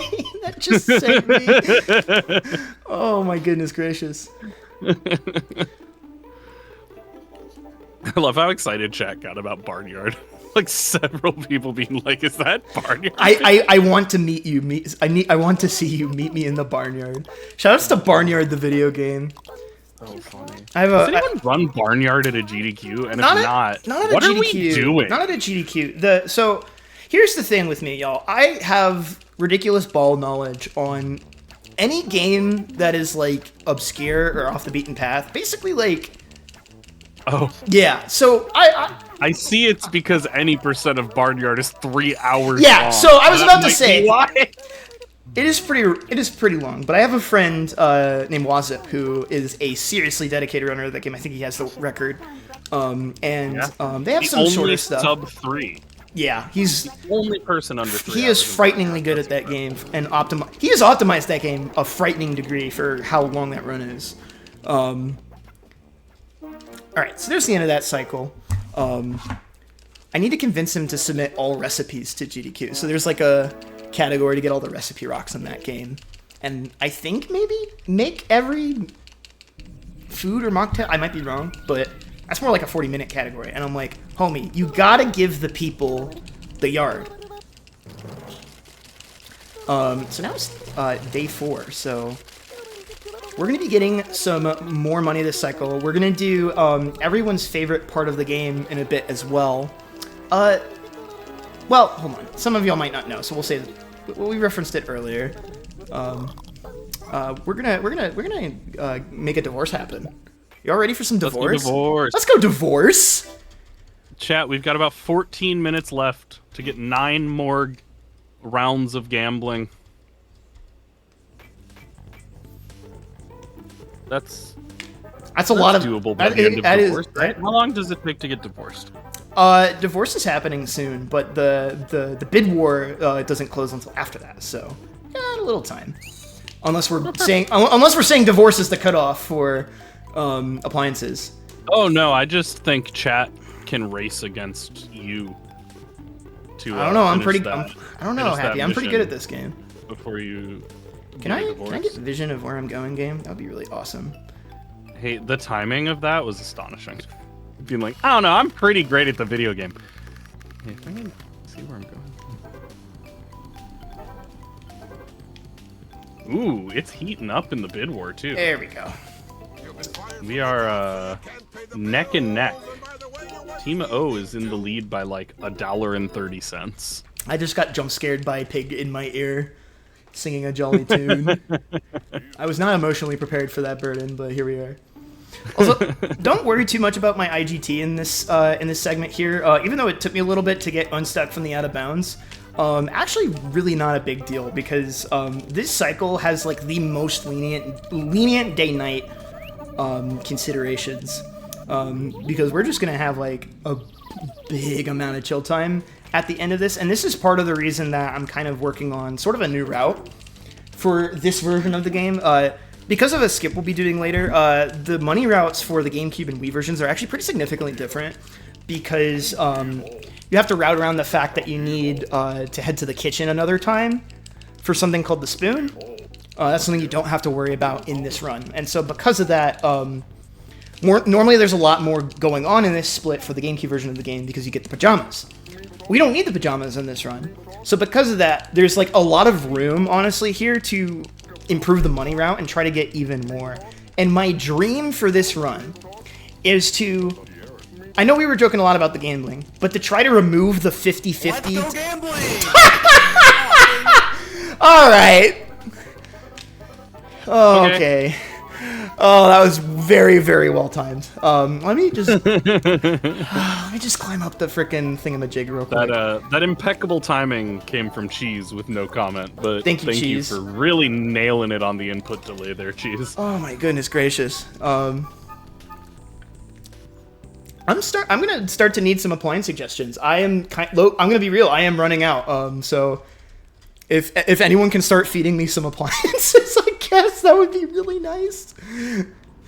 I think that also means I should tell you about airplane spaghetti. Okay, I see. So, should I wait till post-divorce? I know divorce is coming up quick. I don't want to interrupt something so important. I'm trying to think. It'll be the cutscene after this cutscene. I'm Okay. trying to mental math, so I don't know if the divorce will hit as nearly as hard because we are in Japanese versus English. But the cutscene, and obviously Mr. Sanderson is just peak character design. He makes great but, like, faces. This woman being a certified baddie and that guy being the way he is transcends language barriers. Nice clip. Yeah, so even though the bedroom door is like permanently closed now, you can always clip through that door and access that loading zone. The reverse is not true. If you want to get into the bedroom, you have to go up every single time. Every time I see the foot models for him, they're worse than last time. It's bad. It's like are feet in 3D animation like hands in drawing? Like it's just hard to do? Or how did we get here? I don't know. Art is hard. Art's hard.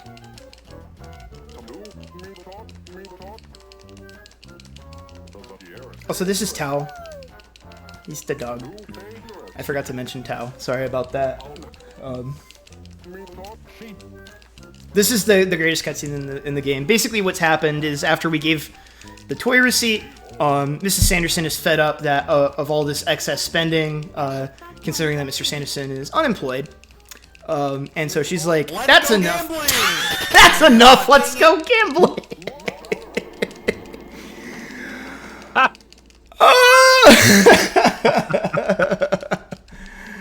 Oh my goodness gracious. God. Chat, your timing is impeccable every time. So good. I'm gonna get those appliances plugged in when I am not actively Let's go gambling! gambling. Aw, dang it. That well-timed gambling was from Dino donating to add the appliance of the new next-gen Acela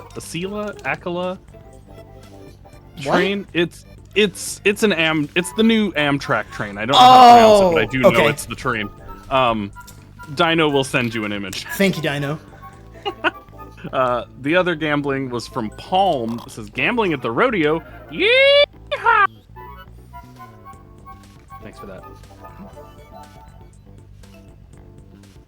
All right, right here, I'm gonna kind of turn around so I don't accidentally climb back down the thing. This is gonna let me.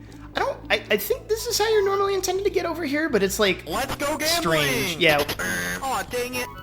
I'm just getting hit with the let's go gambling at like the perfect interval every single time. Y'all are doing a fantastic job. That one was no comment, but from Colazzi5, so thank you. Appreciate you. Oh my goodness gracious. It's so funny too, because I've done like speedruns for like charity events like this before, but I've never like done it where it's like I immediately like see and hear the donations as they come in. So I'm just like, it's added like this whole another level of like tension for me where it's just like, do I set I've this? never been jump scared by donations before. I'm getting jump scared by people's generosity, which is, I'll take it. Now that we've gotten divorced, because you deserve this, those of you who are familiar with, Okay.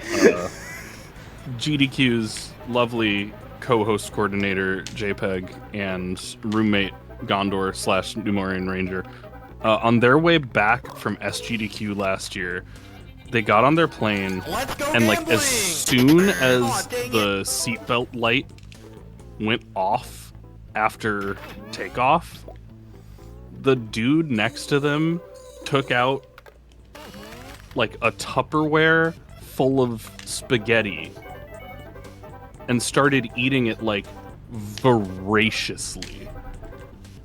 Like loudly and voraciously, and left not a single bit of sauce left in the Tupperware. None was wasted. And I just... It's a wild place to bring your spaghetti Tupperware. Let's go gambling! Aw, dang it. Aw, dang it. Cool. Thanks for the money, cigarette milk. Oh! Says, let's drink cigarette milk. Hey, what if we didn't? Thanks.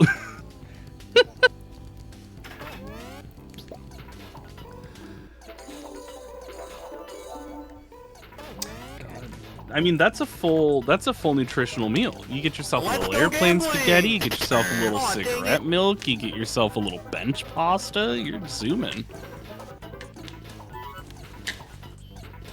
Okay. So the beautiful thing about this... Stew. Alright, the beautiful thing about this cycle is that I have nothing left to do. So, Yay. I have so many appliances I need to download. Hold on. Yeah. You've got another one coming in. Raichana just gambled and said, let's get new donation character. Yeehaw! Okay, hold on.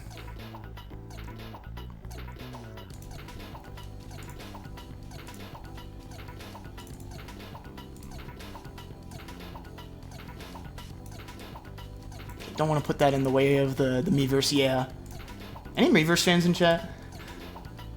Is this anything? Oh my god, that's so big. Jeez, oh Pete.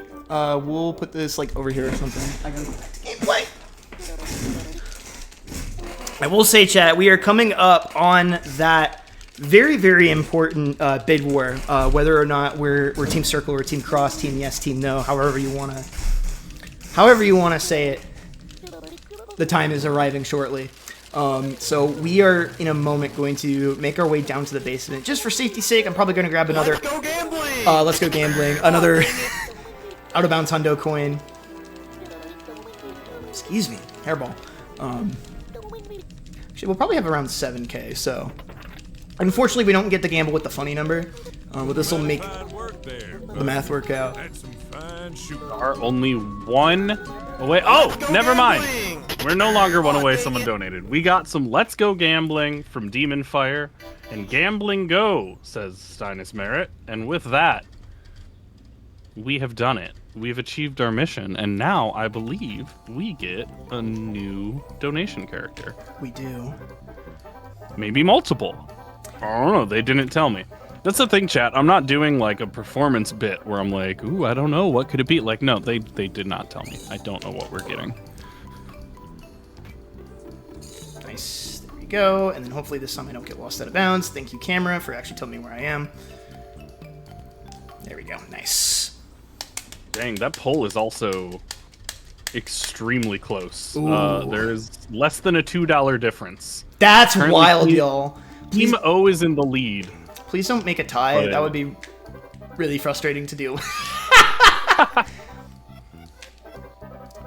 It would demand some very specific donation totals, but what is Zeldathon if not specific donation totals? Oh my god. Uh-oh. You're scaring me. That new character is so Oh, I forgot about this one! I can't believe I didn't have that on me. Oh my goodness. Oh my gracious. That is a freaking godlike pull. Give me 1 second to make this safety save. Oh, we got spiders. Hi. Sometimes you get spiders in the basement, and it's really cool.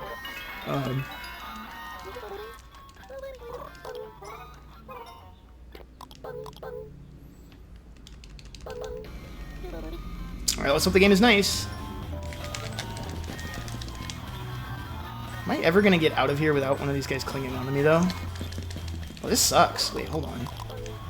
I'm gonna show you all a funny little Easter egg as well. Oh, I thought you had to... Sorry. It's like all different on this version of the game for getting the spiders off you. You can kill them with the toothbrush, by the way. I don't know if anybody knew that. Okay. Here we go. So this is the part where the bid war is going to come into play, y'all. Oh my goodness gracious. Do you want to talk about that? Did you see that? Hello?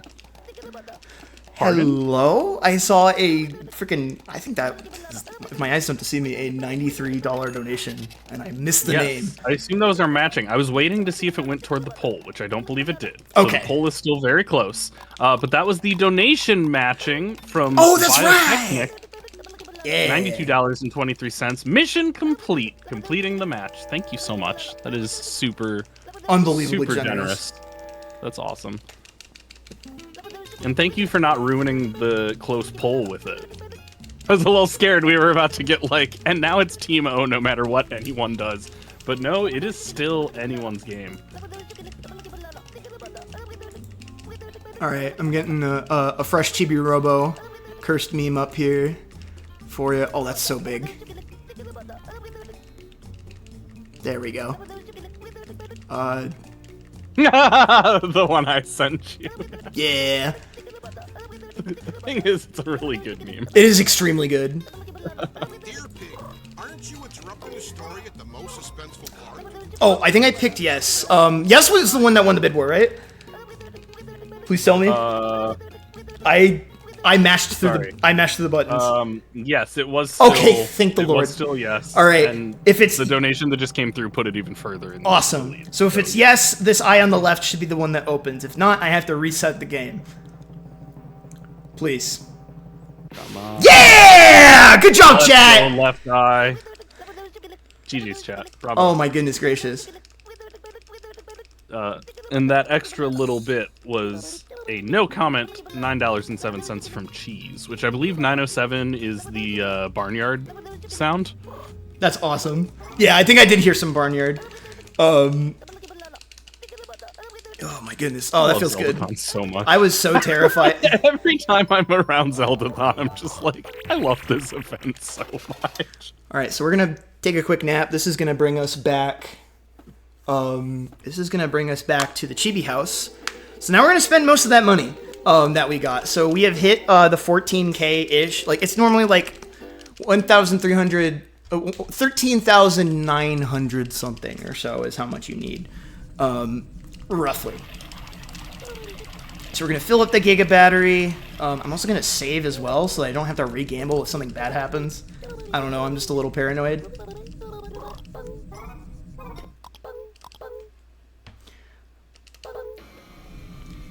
So we're going to go ahead and grab that Chibi Radar. We need the Chibi Radar in order to access the aliens. You heard that right. There's aliens. Yay.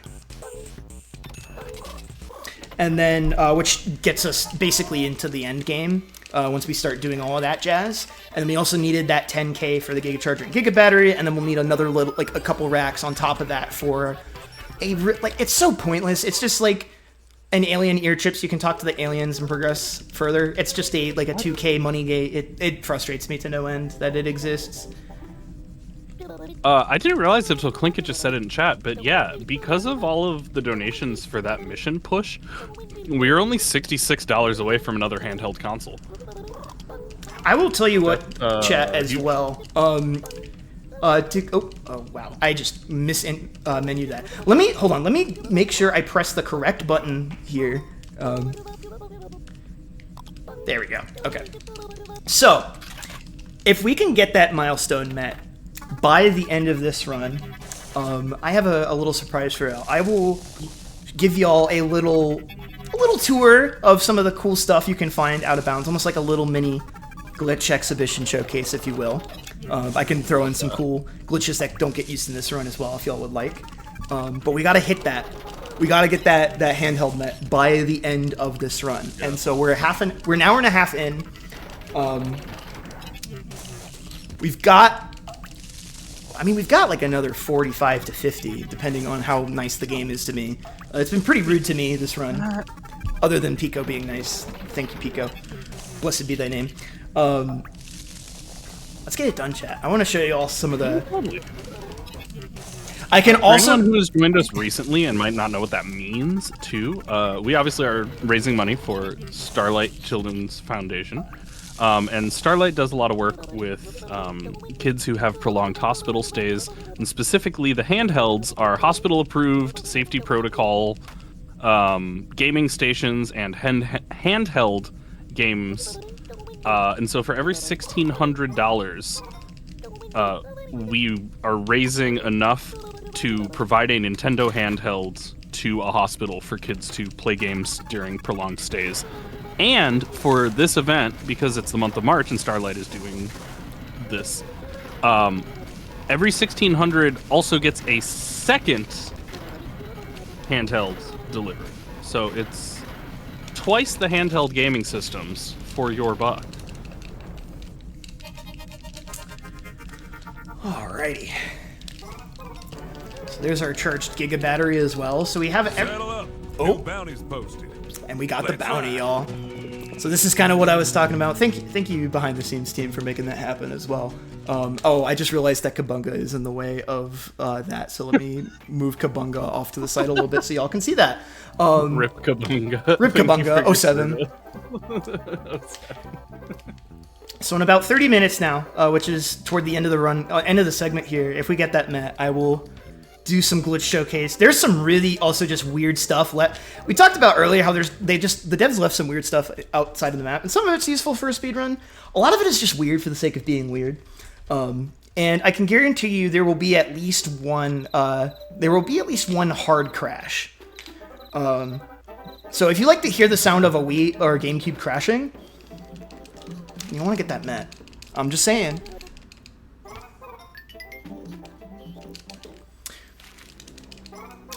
So this is like the segment of the run that is just like really aggravating to me, because this is the crop circle where if you use the Chibi radar, it will summon the aliens.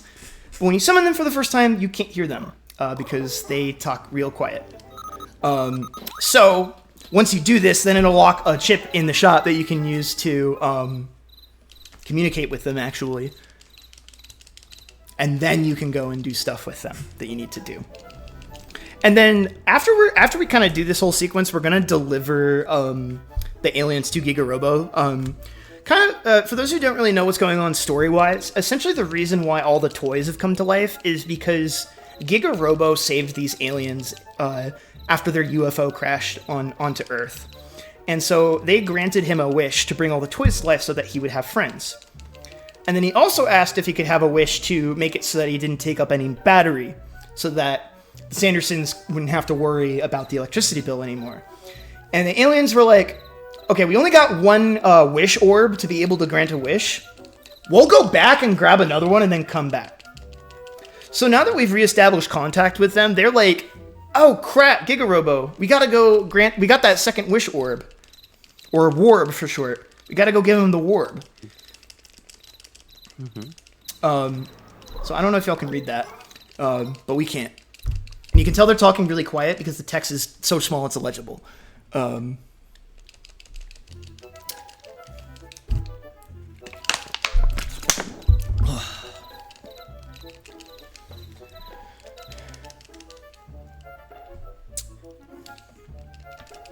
It's also this funky little jam that likes to play during the...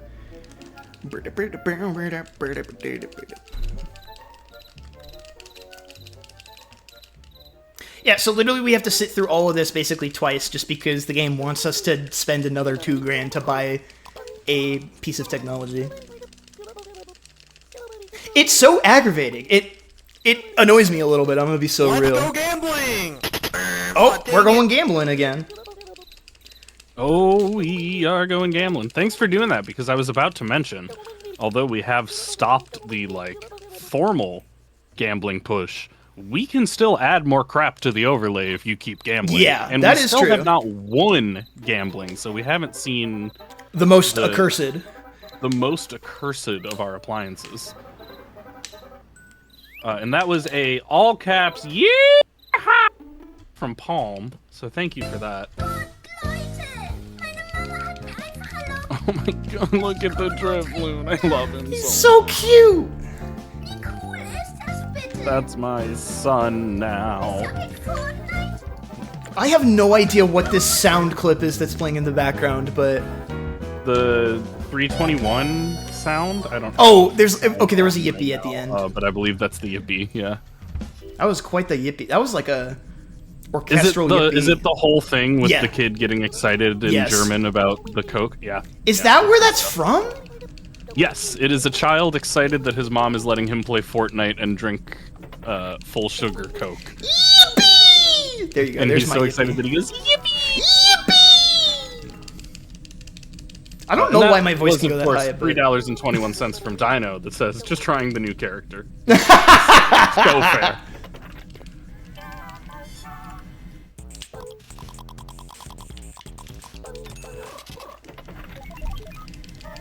Fortnite und Cola.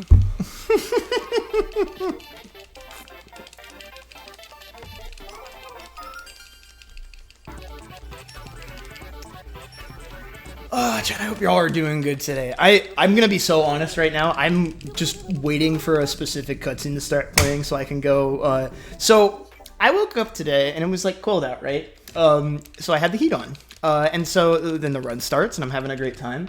But now the sun is shining and it is way too hot in my living quarters right now. So when we resummon these aliens real quick, I'm just gonna go turn on the AC real quick.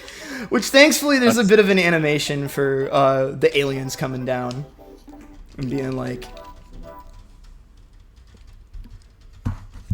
hey, we got your warb delivery service. I don't know, something about saying the phrase warb just like kind of tickles my brain in the correct.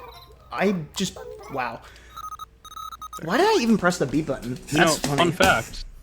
I don't know why I know this, but warb is a slang term in Australia for someone who's like lazy and messy. Oh. So That sounds like Australia, right? Anyway, I'll be right back. Thankfully, this is a Wii remote, so I can mash through text from a distance. Please. Please. Please. Okay, we're good.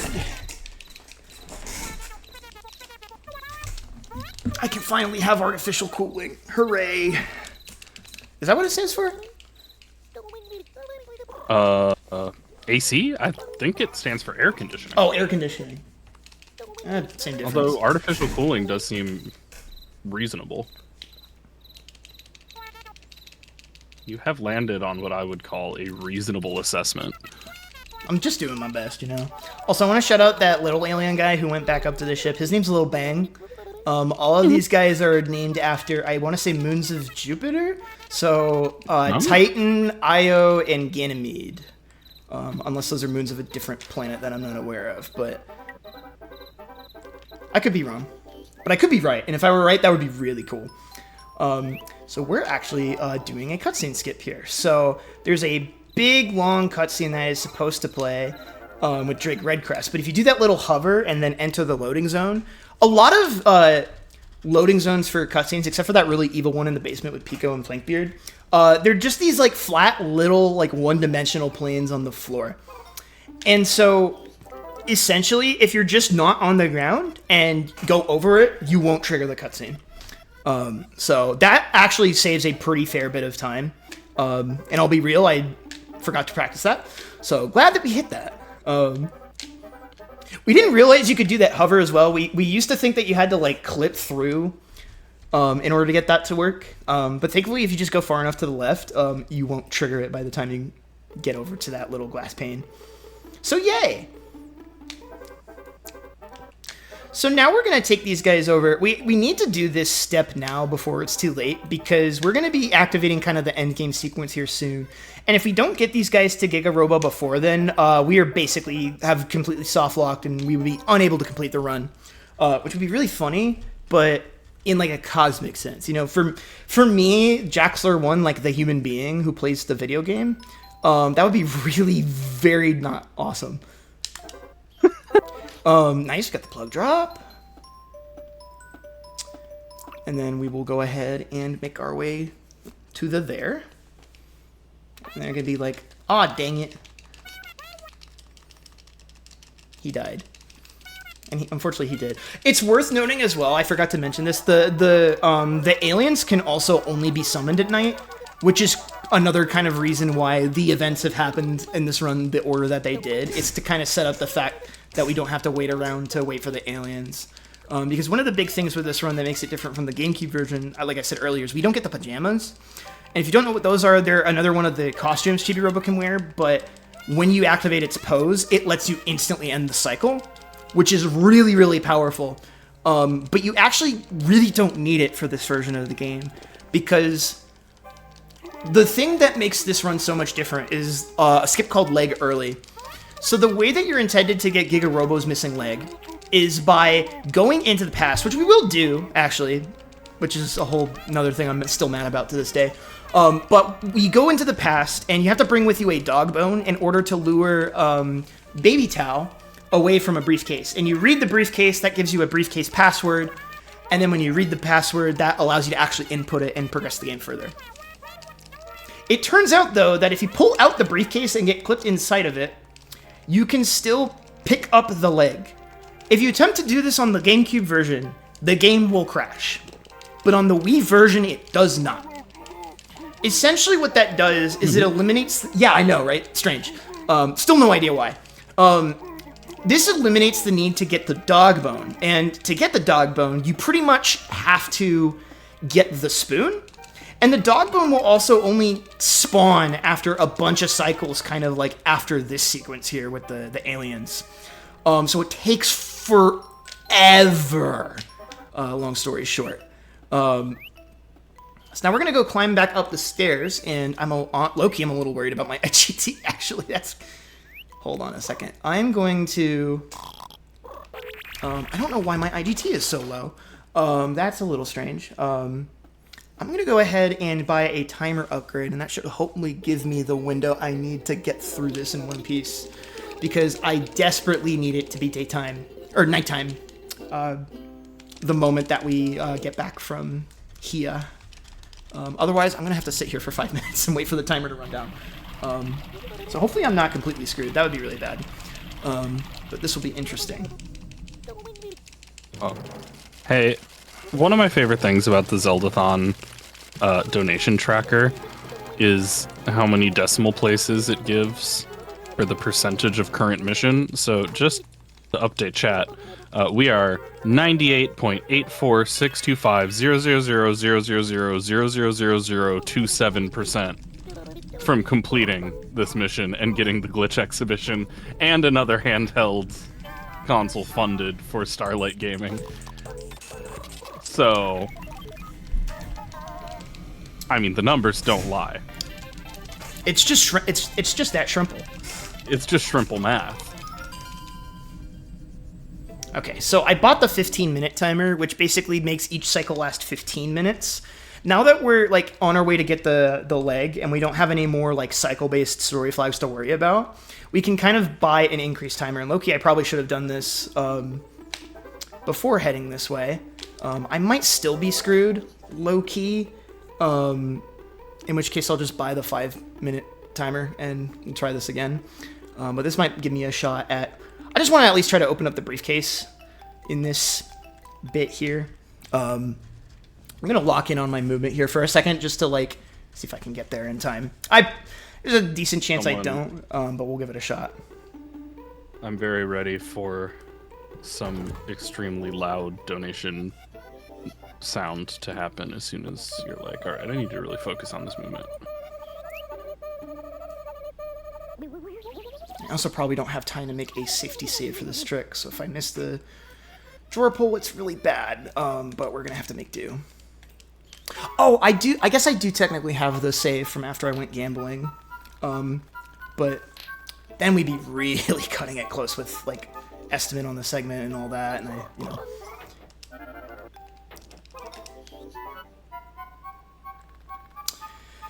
Oh, okay, I gotta lock in here. I will try to explain, if I get the chance to attempt to skip, I will try to explain it after it happens. It's gonna look a little strange, but okay, I needed to hit that first try most likely. And then we gotta do something here called the drawer glitch. Please, please, please, please, please.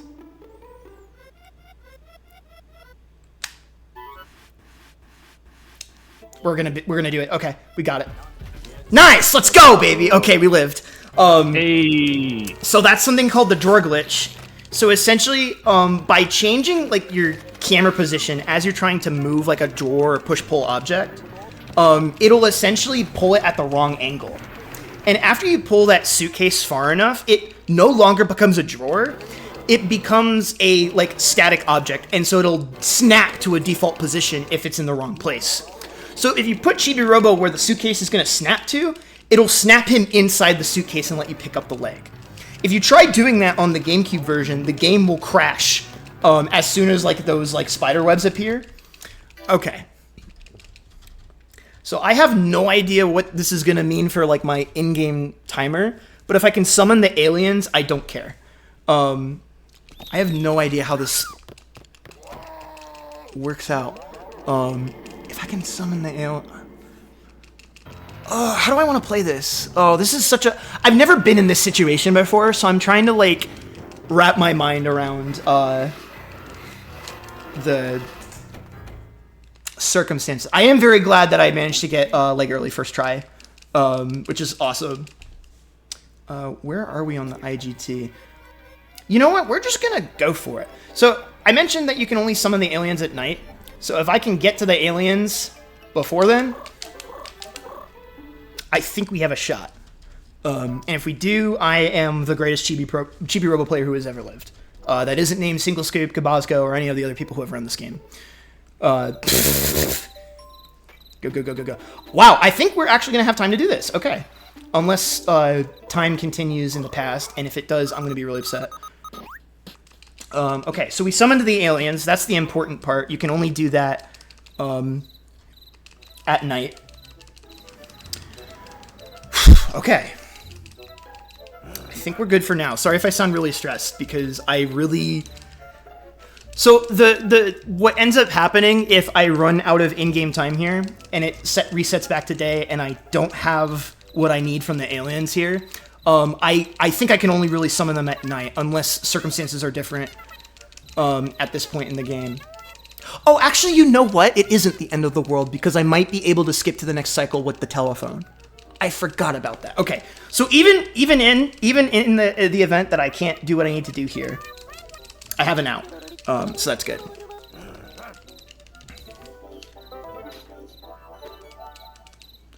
So essentially what's happened here, I'm going to talk about the story so I'm not as stressed. So what's happened here is that the aliens are all kind of sick because they ate too much human junk food. I kid you not.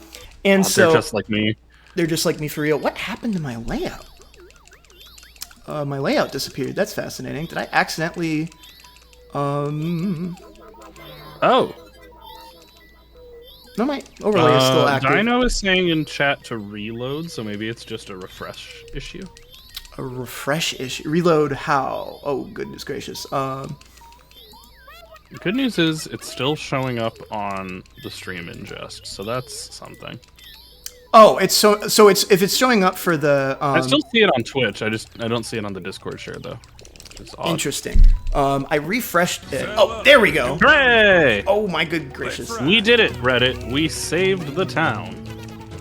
I just got jump scared by the bounty replaying because... Also, not to stress you out, but I do believe that we are one appliance short of the number of donations we've received. Oh, okay. I can find you one if you need. I need a new one. I do need a new appliance. Great. I can. If you don't mind making a run over to like Sears or something like, or Home Depot. Yeah. I got you.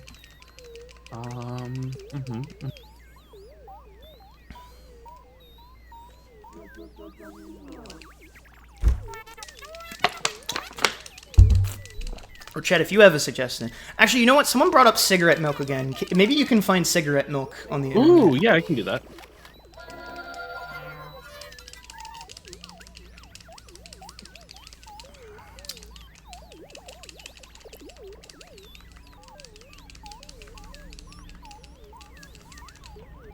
And kind of while we're going. There it is. Okay, oh, you perfect. found it. You found. Yeah, I found a good one. You found silk. Silk. Okay, yeah, silk. I can't believe I'm being allowed to put this on an OBS layout for a charity stream. That's awesome. I love free will. Existence in this world of snilk. Okay, there we go. And this cutscene should give me the window to.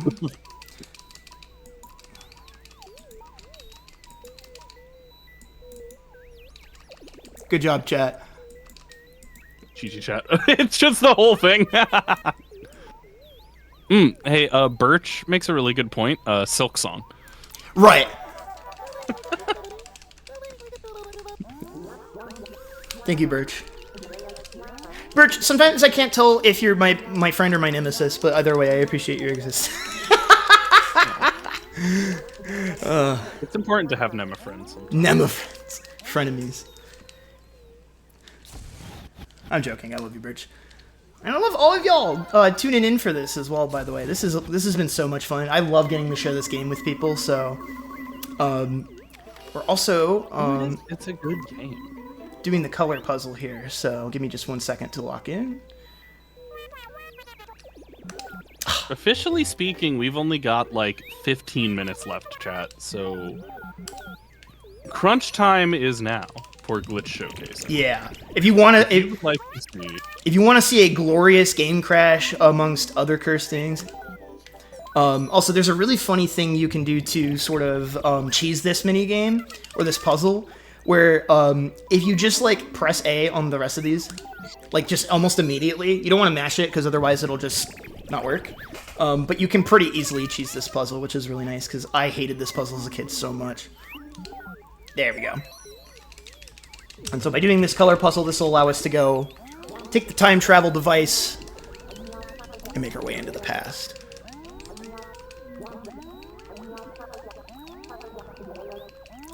I'm trying to rearrange some of these appliances so that they have enough, like, you know, like, it's one of those, like, is it OSHA, or where they have to have, like, enough space between them or something? Enough, I don't know how OSHA applies to cigarette milk, but I guess that might just be between me and God at that point, I don't know. Yeah. You don't remember Chapter 5 subsection Let's A go gambling! of the, Aw, dang it. Uh-oh. OSHA construction guidelines that handles ratios for cigarette milk? There's a whole industry. Well, it's cigarettes, so probably yes. Unfortunately, Yeah. I'm not trying to speak on behalf. I'm not trying to speak on behalf. Just gambling again. Hell yeah. So Clink it if you have an appliance recommendation. Oh, I think I have one from Dino already. Oh, perfect.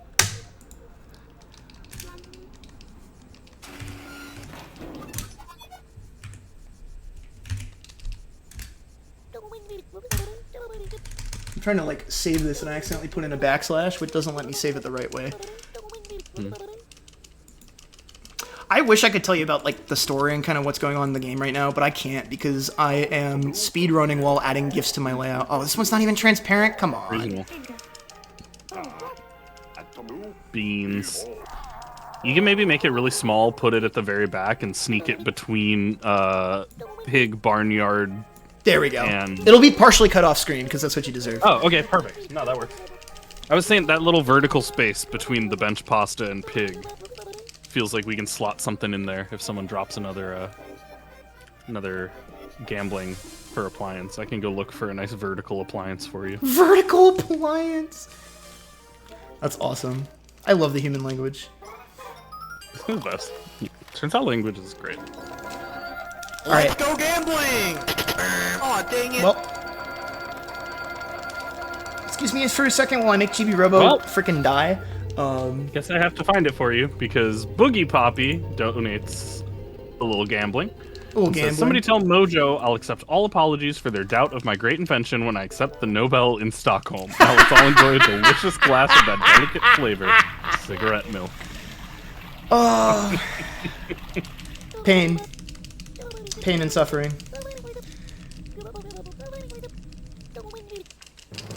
All right, I prefer my cigarette milk with Camel Crushes and skim milk. Do you like it with or without the pulp? With the pulp? Oh, God. What a cursed question. But, like, with, obviously. You know the vibes. Yeah, no, for sure. All right, I have no idea when this like in-game timer is going to run out, so I'm just going to try to get as much done as I can until that fateful moment comes. I need to go get a... so I went into the past to get the circuit schematic. It is a required key item in order to be able to take on this like final gauntlet of enemies and the final boss and all that jazz. I wonder if time is just paused right now. That would be crazy. Or the 15-minute timer is just the most broken thing of all time and it's awesome. But it'll probably run out on me at some point. Also, shoutouts to Mr. Sanderson, because he likes to say he-ho a lot. Shoutouts to he-ho. Shoutouts to you.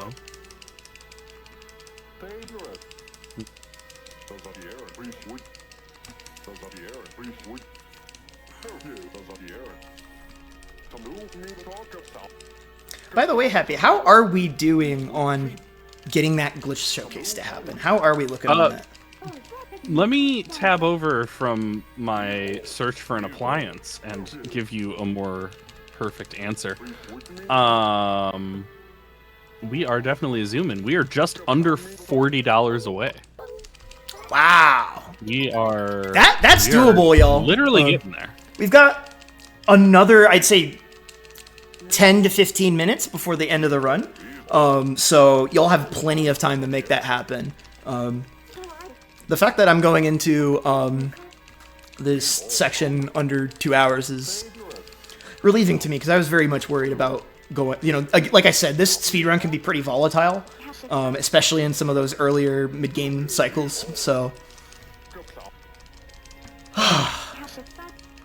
But we're not out of the woods yet, so we've got like a little kind of like 30-second auto-scroller segment where we have to survive while the dad runs upstairs and gets, Go Onion! I need to collect the tools. If you understand that reference, you're a go. But normally you're just supposed to like run around and try to survive, or if you have the mug, use the mug to avoid taking damage. But there's a really funny thing you can do instead that I'll show you in a moment. Yeah, so opening the suitcase unleashed these big guys. Kind of the big plot twist that happens at this point in the game is that Mr. Sanderson used to work at the same company that made Chibi-Robo, Giga-Robo, and these Spiders guys. The Spiders guys were supposed to be friends and helpers to work with Giga and Chibi-Robo.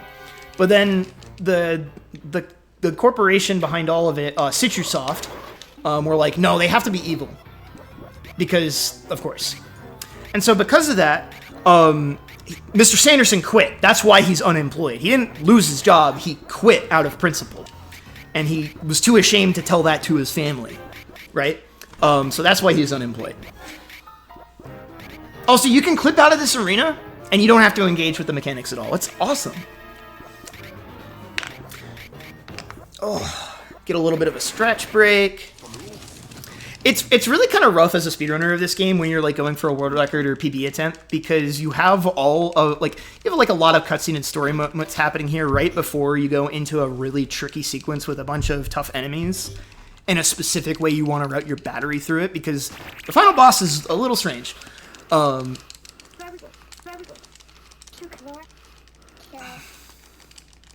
So now he has collected his tools. This will allow us to, with the circuit schematic, upgrade the Chibi Blaster to be able to take on these like bigger spiders that we kind of call them the foyer spiders, because they're the big spiders that show up in the foyer.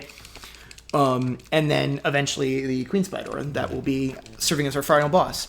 Also, I want to shout out a detail in this cutscene a little bit where you have these like soldering masks, right? And or welding masks is a better word. If you look at Jenny's, like she has little extra segments for the frog hat's eyeballs. I was gonna say it covers the frog hat. And then Mrs. Sanderson's covers her hair. Like you see the little blue extension. Oh. And then Tao has one, but it doesn't even cover his like nose and snout. It's just his like forehead and eyes.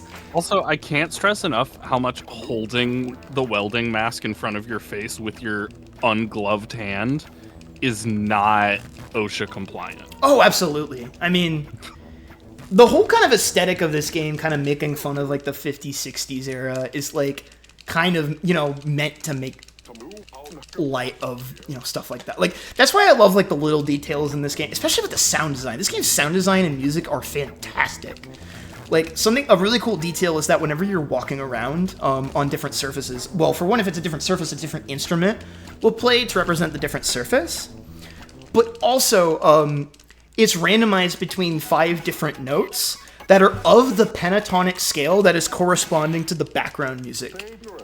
And I think, oh, that rules. And that way, it doesn't sound out of place no matter what note is hit. And I think that is such a genius, like, smart thing.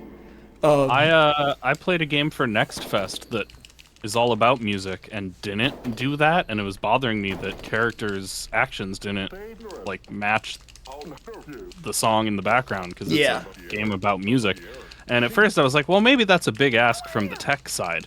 But if Chibi-Robo did it, there's no excuse. It was 2005. Yeah. Okay. Foyer I know spiders. on screen it says -8 seconds, but the screen is lying. We have 5 minutes left to get that goal. We are 99.170000000000029% there. We're nearly there, just under $40 to get that glitch showcase. But it is crunch time, y'all. Okay, we have run out of time in the cycle. That's a really funny place for that to happen. That's honestly fine. Well, that's going to push this back a little bit. So, chat, you have even more time now. Yeah, can we get a yippee train? I'll throw some, my hands are on the controller right now, but I'll do a couple of yippies in unison. I can, for some reason, I was born with the vocal range to be able to hit that, and I don't really know why, but you take the hand you're dealt, you know? You take the hand you dealt. You know what? As someone who helped pay for my college by singing real high, sometimes you just go, that's weird my body can do that. Let's monetize it. But anyway. Yeah, exactly. Alright, so there's gonna, we saw it a little bit already with the first kind of wave of spiders that I knocked out. There's gonna be kind of a specific way I kind of pattern around and kite the enemies so that they don't bother me too much. I unfortunately did take a hit, but it didn't matter because the day-night cycle reset, which is really, really funny. Okay, so...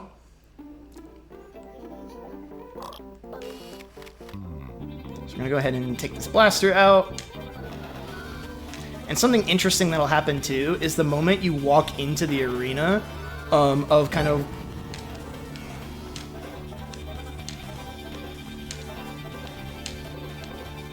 It'll kind of auto-fire. Yippee! Oh, this is nightmarish. Hold on. I have to steer.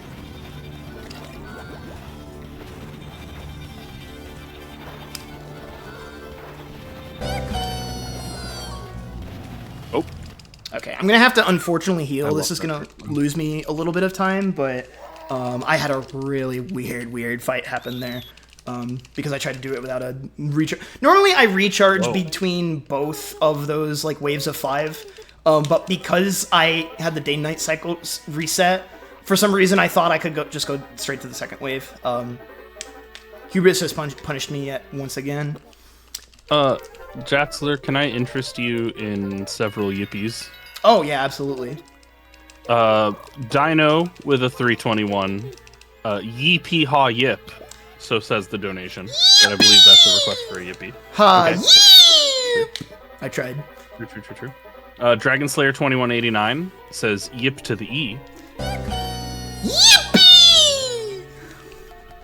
And Clinkit didn't say anything, but it was $3.21 for a yippee. Yippee! And Demon Fire says yippee! Yippee! Oh, I'm starting to regret this a little bit, but hey, you know, all in the name of good. Jaxler, it's fun to watch you learn what hosting is like in real time. Hey, I've Where you hosted go, Chat, before. I'll do this bit if you donate for it, and then 5 people donate to make you do it, and you're like, oh my god. Ah, rats. All right. So back to explaining Oh my god, speedrun today stuff. is Yippee Day, Clinkit, it's 321. Yay! Yippee! That was a freebie. The next donation, that'll count. That yippee will count for the next... Or actually, no, never mind. I'll give you that one. Okay, so... Queen Spider, the final boss of this game, has 2 phases. The first phase, she'll be in the center of the arena, and I'm going to try to pepper her with charge shots, 2 per cycle if I can.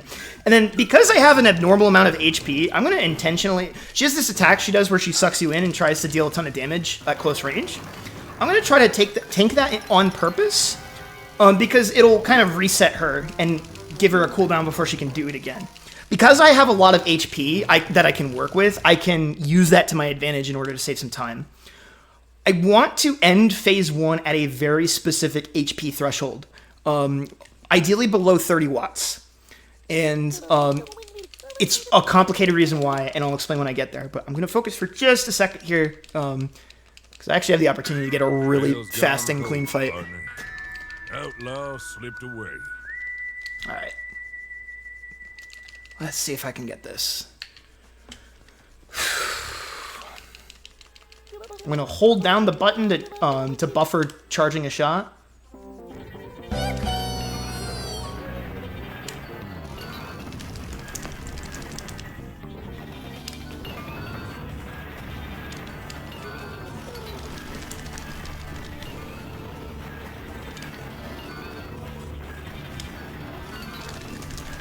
So the self-damage is on purpose, by the way. Because now she should be... Okay, I'm a little over on the HP. I wanted to be low because the way that the second phase works is that she only becomes vulnerable to the last attack from you when you're below a certain threshold. Okay, we got her with a good HP stat. So that's the final boss fight. Not going to be time for a little bit because time actually ends when we fix up Chibi-Robo. So we've got a little bit more gameplay. We did get one more yippee yeehaw from Palm, and that's with us. Yeah. Less than $24. We have $23.79 left. We're so close. Y'all, we are almost at the end of the run too. We've got some more cutscenes, a little bit of movement, and then that'll be it, y'all. We're so close. You could be the one. You could be the one to make us get over that hill and see the glitch showcase. And there's so many fun sounds that we haven't heard yet this event. There's so many donation sounds that are over the amount we need and are not checked off yet. Like, you could get us there with the Fitness Gram Pacer test, or Jurassic Park Hold On to Your Butts, or Super Mario 64 So Long Gay Bowser. There's so many options. You person listening to me through the internet, you could get Gay Bowser into Zeldathon Side Quest Retro Rodeo with your donation. It's true. Ugh. Or if you want to go all out, I mean, you can also do the full Fitness Gram Pacer test for $247, one of my personal favorites.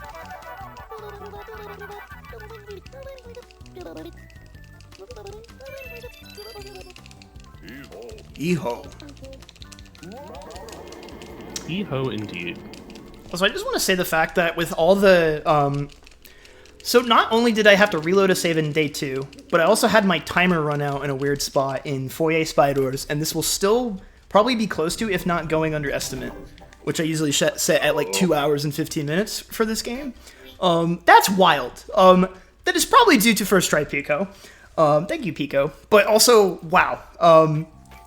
Just goes to show you, like, one of the beautiful things about even just running this game sometimes is just doing the... Okay, nice. A little swag to end the run. So that's a door plug pickup where you can pick up the plug as you're going into a door load zone.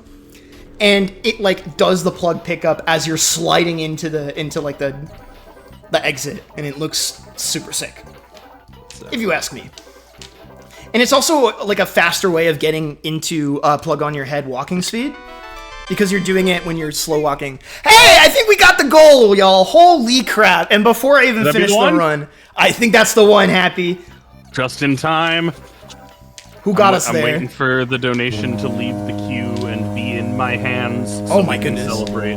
But I do see queued parentheses 1, so I know there's something in there waiting for me.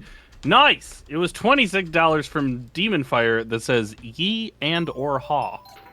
Yee! And or ha! Yes, and $26, of course, is the Foghorn secret sound, which has 9 different options and 1 rare option. I don't know which one we got. It sounded like a foghorn. It sounded like a foghorn. Okay, that's good to know. But the most important thing is it put us over that 4.8. Thank so you we all. are going to see a glitch exhibition. Oh yeah, baby. Thank you all so much. We have funded another handheld for Starlight. So kids in extended hospital stays have more access to like just something to kill the time. Yeah. Like it's exhausting, and you know how it is being a kid. Like Yeah. you need something to do, and there's a lot of like it promotes socialization. It That's time, by the helps way. build community. Oh my god, You're Tom, good. I'm so sorry. No, you're good. You're good. What you're saying is way more There's so much important. good to it, but I think it's also important to acknowledge that like it's just really valuable for kids to just be able to do kid stuff. Yeah. I can attest to that as well. I mean, I'm not a kid anymore. But, I'm someone who struggles with chronic illness, and a lot of times what just like play as like whether it's video games or any kind of instrument of play is just it's life-changing for getting through stuff like that.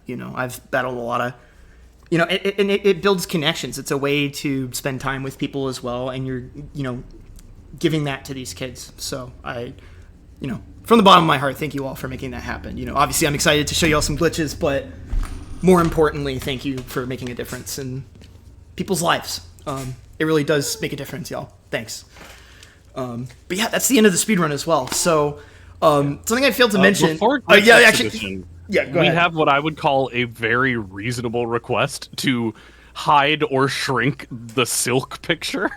Oh, yeah. I think it's really reasonable. Okay, yeah, I can. Do that real quick. Your wish is my command. Let me make sure I remember which one it actually is. Which? Oh, which browser source or? Yeah, there we go. Silk has been browser. hidden. Sorry Alright. about that, yo. Thank you for your service, Silk.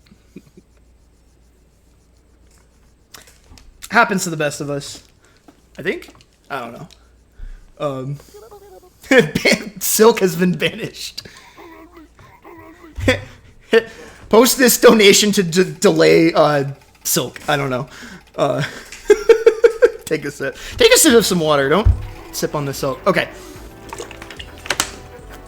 So, glitch exhibition. Let me so for timing for the game, once you reactivate Chibi-Robo, that's just kind of where we call time.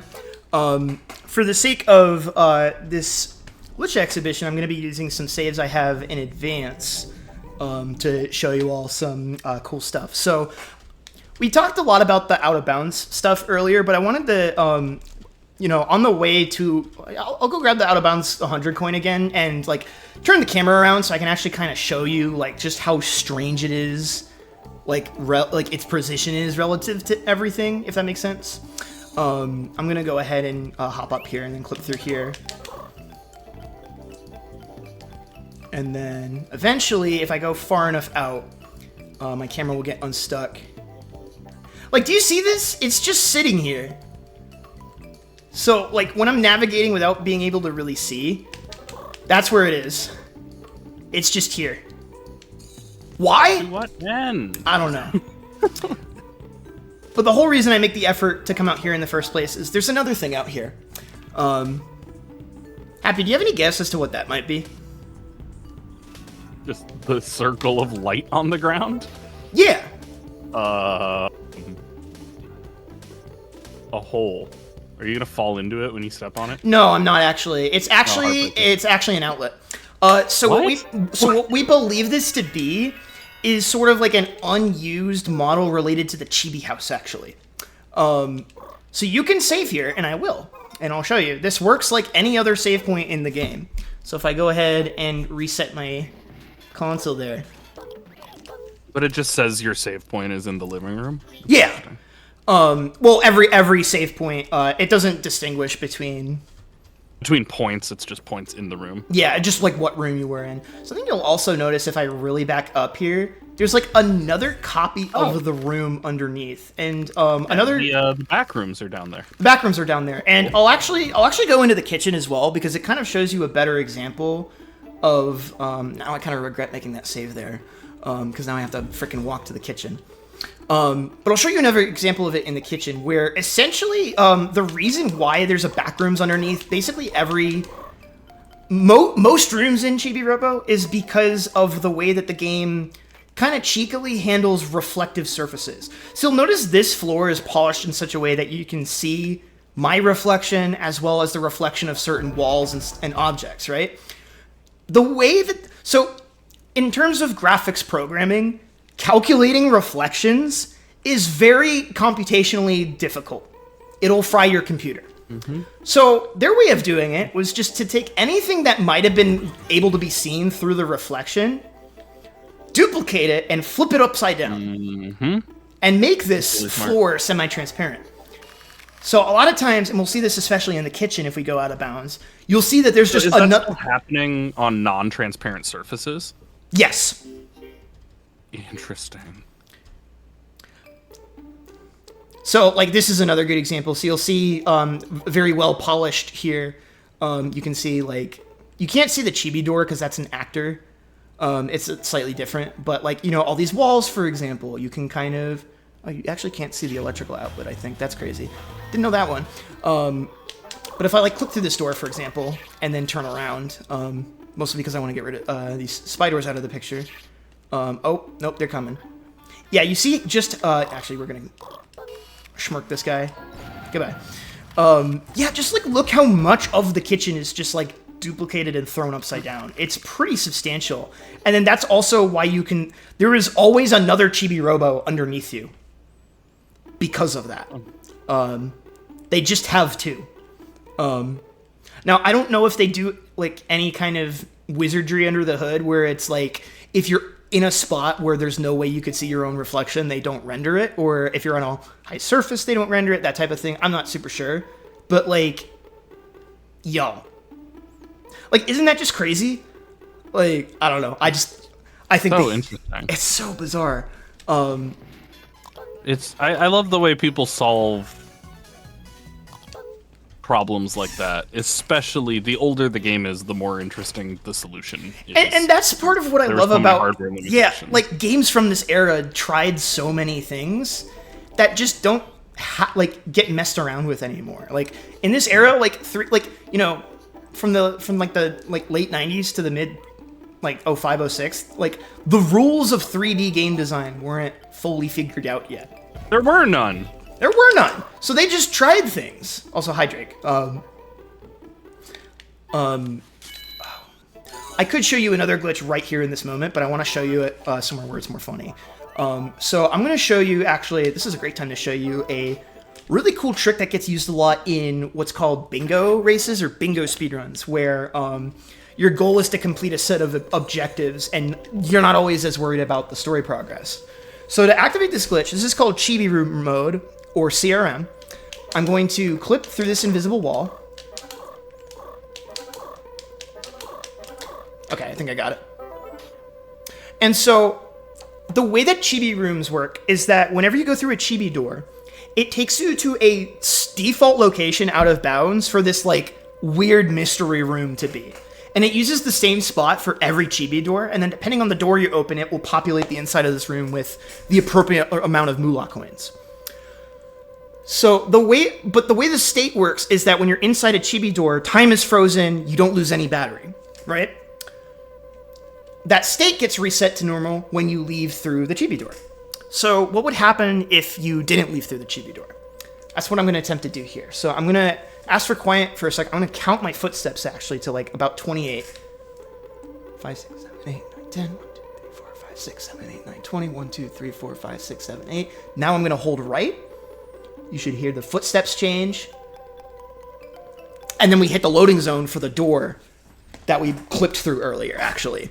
And so by going into another loading zone while you're inside of a chibi door, your battery is frozen and time will not pass until you enter and exit through another chibi door. So you can see I'm walking around. Certain things, as you'll see here in just a moment, like activating this chibi warp, will cost the amount of battery to activate. But you can see it's not going down. So you can essentially use this, and it can be really good too if you're looking to get into this speedrun as a beginner. Like, hey, I really want to do this, but this is really hard. I need more in-game time. Instead of buying a longer timer, you can activate this glitch. And there's a different setup basically for every room in the game, depending on like, you know, where the chibi door sends you and the loading zones and all that. So that living room one is probably the most used one, I would say. There's also, you can also do it in the kitchen, although the kitchen one is kind of cringe, for lack of a better term. And then The one in Jenny's room, I think, is actually the easiest. It only takes like a couple steps in a direction. I don't remember how to do it, so I'm not going to waste everyone's time. But I'm going to use this opportunity now that we're up here to show you another funny glitch, which is called the drawer glitch. So this hot rod, and any pushable or pullable object are on these set of rails, right? And we used that drawer glitch earlier for the suitcase, actually, to move it off of its intended rails. So the way that you do that, and I'll kind of go over it again because I was really stressed when it was happening, is I'm going to hit the button to recenter the camera behind Chibi-Robo, and then press the A button as the camera is turning, and then press like up on the stick. And so if I do it right, and I have a weird enough camera angle, you can pull it the wrong way. You see how he's kind of moonwalking? You can do stuff like that. And so there's some really... I like doing it with the hot rod because there's some really funny things you can do with it. So I'm going to... For the sake of demonstration, I'm going to pull it way far out here so you have enough room for y'all to get an idea of what will happen. So when you take a drawer or a pushable object like this way far away from where it's supposed to go, some weird things will happen. If you push on this car from this side, this will happen. So that's awesome. And you can make it disappear, and then come back, and then disappear, and then come back. And then if you try to pull on it from a side like this, see ya. Now, why is that the case? Probably something to do with the rails, and like I said, it kind of wanting to snap back when it gets put in the wrong position. But yeah, that's the drawer glitch. That is the floating hot rod glitch as well. And then I'll quickly do a plug drop here as well. There's like a couple other... There's like a couple things out of bounds here and in the basement. But the last thing I really want to show y'all... actually, I can... because I'm in CRM, I can actually just go straight to the living room. There's one more thing I want to show y'all, and it's in the living room. So how this operates will actually be different if you're on the Wii version versus the GameCube version. There is a hidden loading zone actually in the living room that we believe to be part of cut content. And it's in the fireplace, sort of that green tiled thing to the left or to the right of the Chibi House store. And so in the GameCube version, if you go in there on the American release of, I don't know what it does in PAL, I haven't tested that. In the United States release of the GameCube version of this game, there is a, and obviously for all versions of this game, there's a load zone basically inside where this basket of wooden flowers is. GameCube version, it's just infinite void hell room. You can't escape. You can't really move around anywhere. You can't die. Like, your battery will just trickle all the way down to 0, but you won't fall over and die. And then the timer can and will run out, but it will never transition you from the next cycle to the next. In the Japanese release of the GameCube version, there are some other objects in there, some like spider webs and things related to, I believe, the Queen Spydor encounter, which is also really strange. But on this version, and this version alone of the Wii New Play Control version, crashes the game. Just... Usually it likes to make a great sound, too. I don't know if it is or not, but... No, it isn't, unfortunately. But y'all, that has been a glitch showcase. I hope you all found that interesting. Oh my goodness, I love getting to show this game off, y'all. That was so much fun. Thank you, Happy, for spending basically an hour and a half with me talking about Chibi-Robo and how cool this game is. Of course. Before it's an honor. Yeah, of course. Before I go, if I have time for a couple shout-outs, I just want to shout out the Chibi-Robo speedrunning community. Huge shout-outs to Cabasco, Single Scoop, Black Chaos, Sonic Crazy, Elena, I think I said her screen name and then her real name. That's funny. Also want to give a huge shout out to Kugane as well as Guest Shimochi, who are two Japanese runners and tassers who are responsible for a lot of cool stuff in this game. They are beasts at the whole series, and they're awesome. So shout outs to them. And then I mentioned it before, there's a Chibi-Robo Discord. You don't just have to be a speedrunner to join it. It's a giant community hub for this game and the series. So if you're interested in that, there's a link on speedrun.com/CR, which is the Chibi-Robo speedrun leaderboard. But there's also a link on the Chibi-Robo subreddit as well. And if you're having trouble finding it, just let me know. I can I can just let you know where to find it. But that's going to be the end of the Chibi-Robo segment, everybody. Huge thank you to Zeldathon and the staff for letting me get to participate. This is kind of a rare opportunity since I don't really play or run Zelda games, so hugely, hugely appreciate it. And thank you, everyone watching and donating. Just your generosity blew me away. That's all I'll say. All right. Enjoy the rest of the event, everybody, and have a great weekend. Happy Yippee Day as well. Yippee!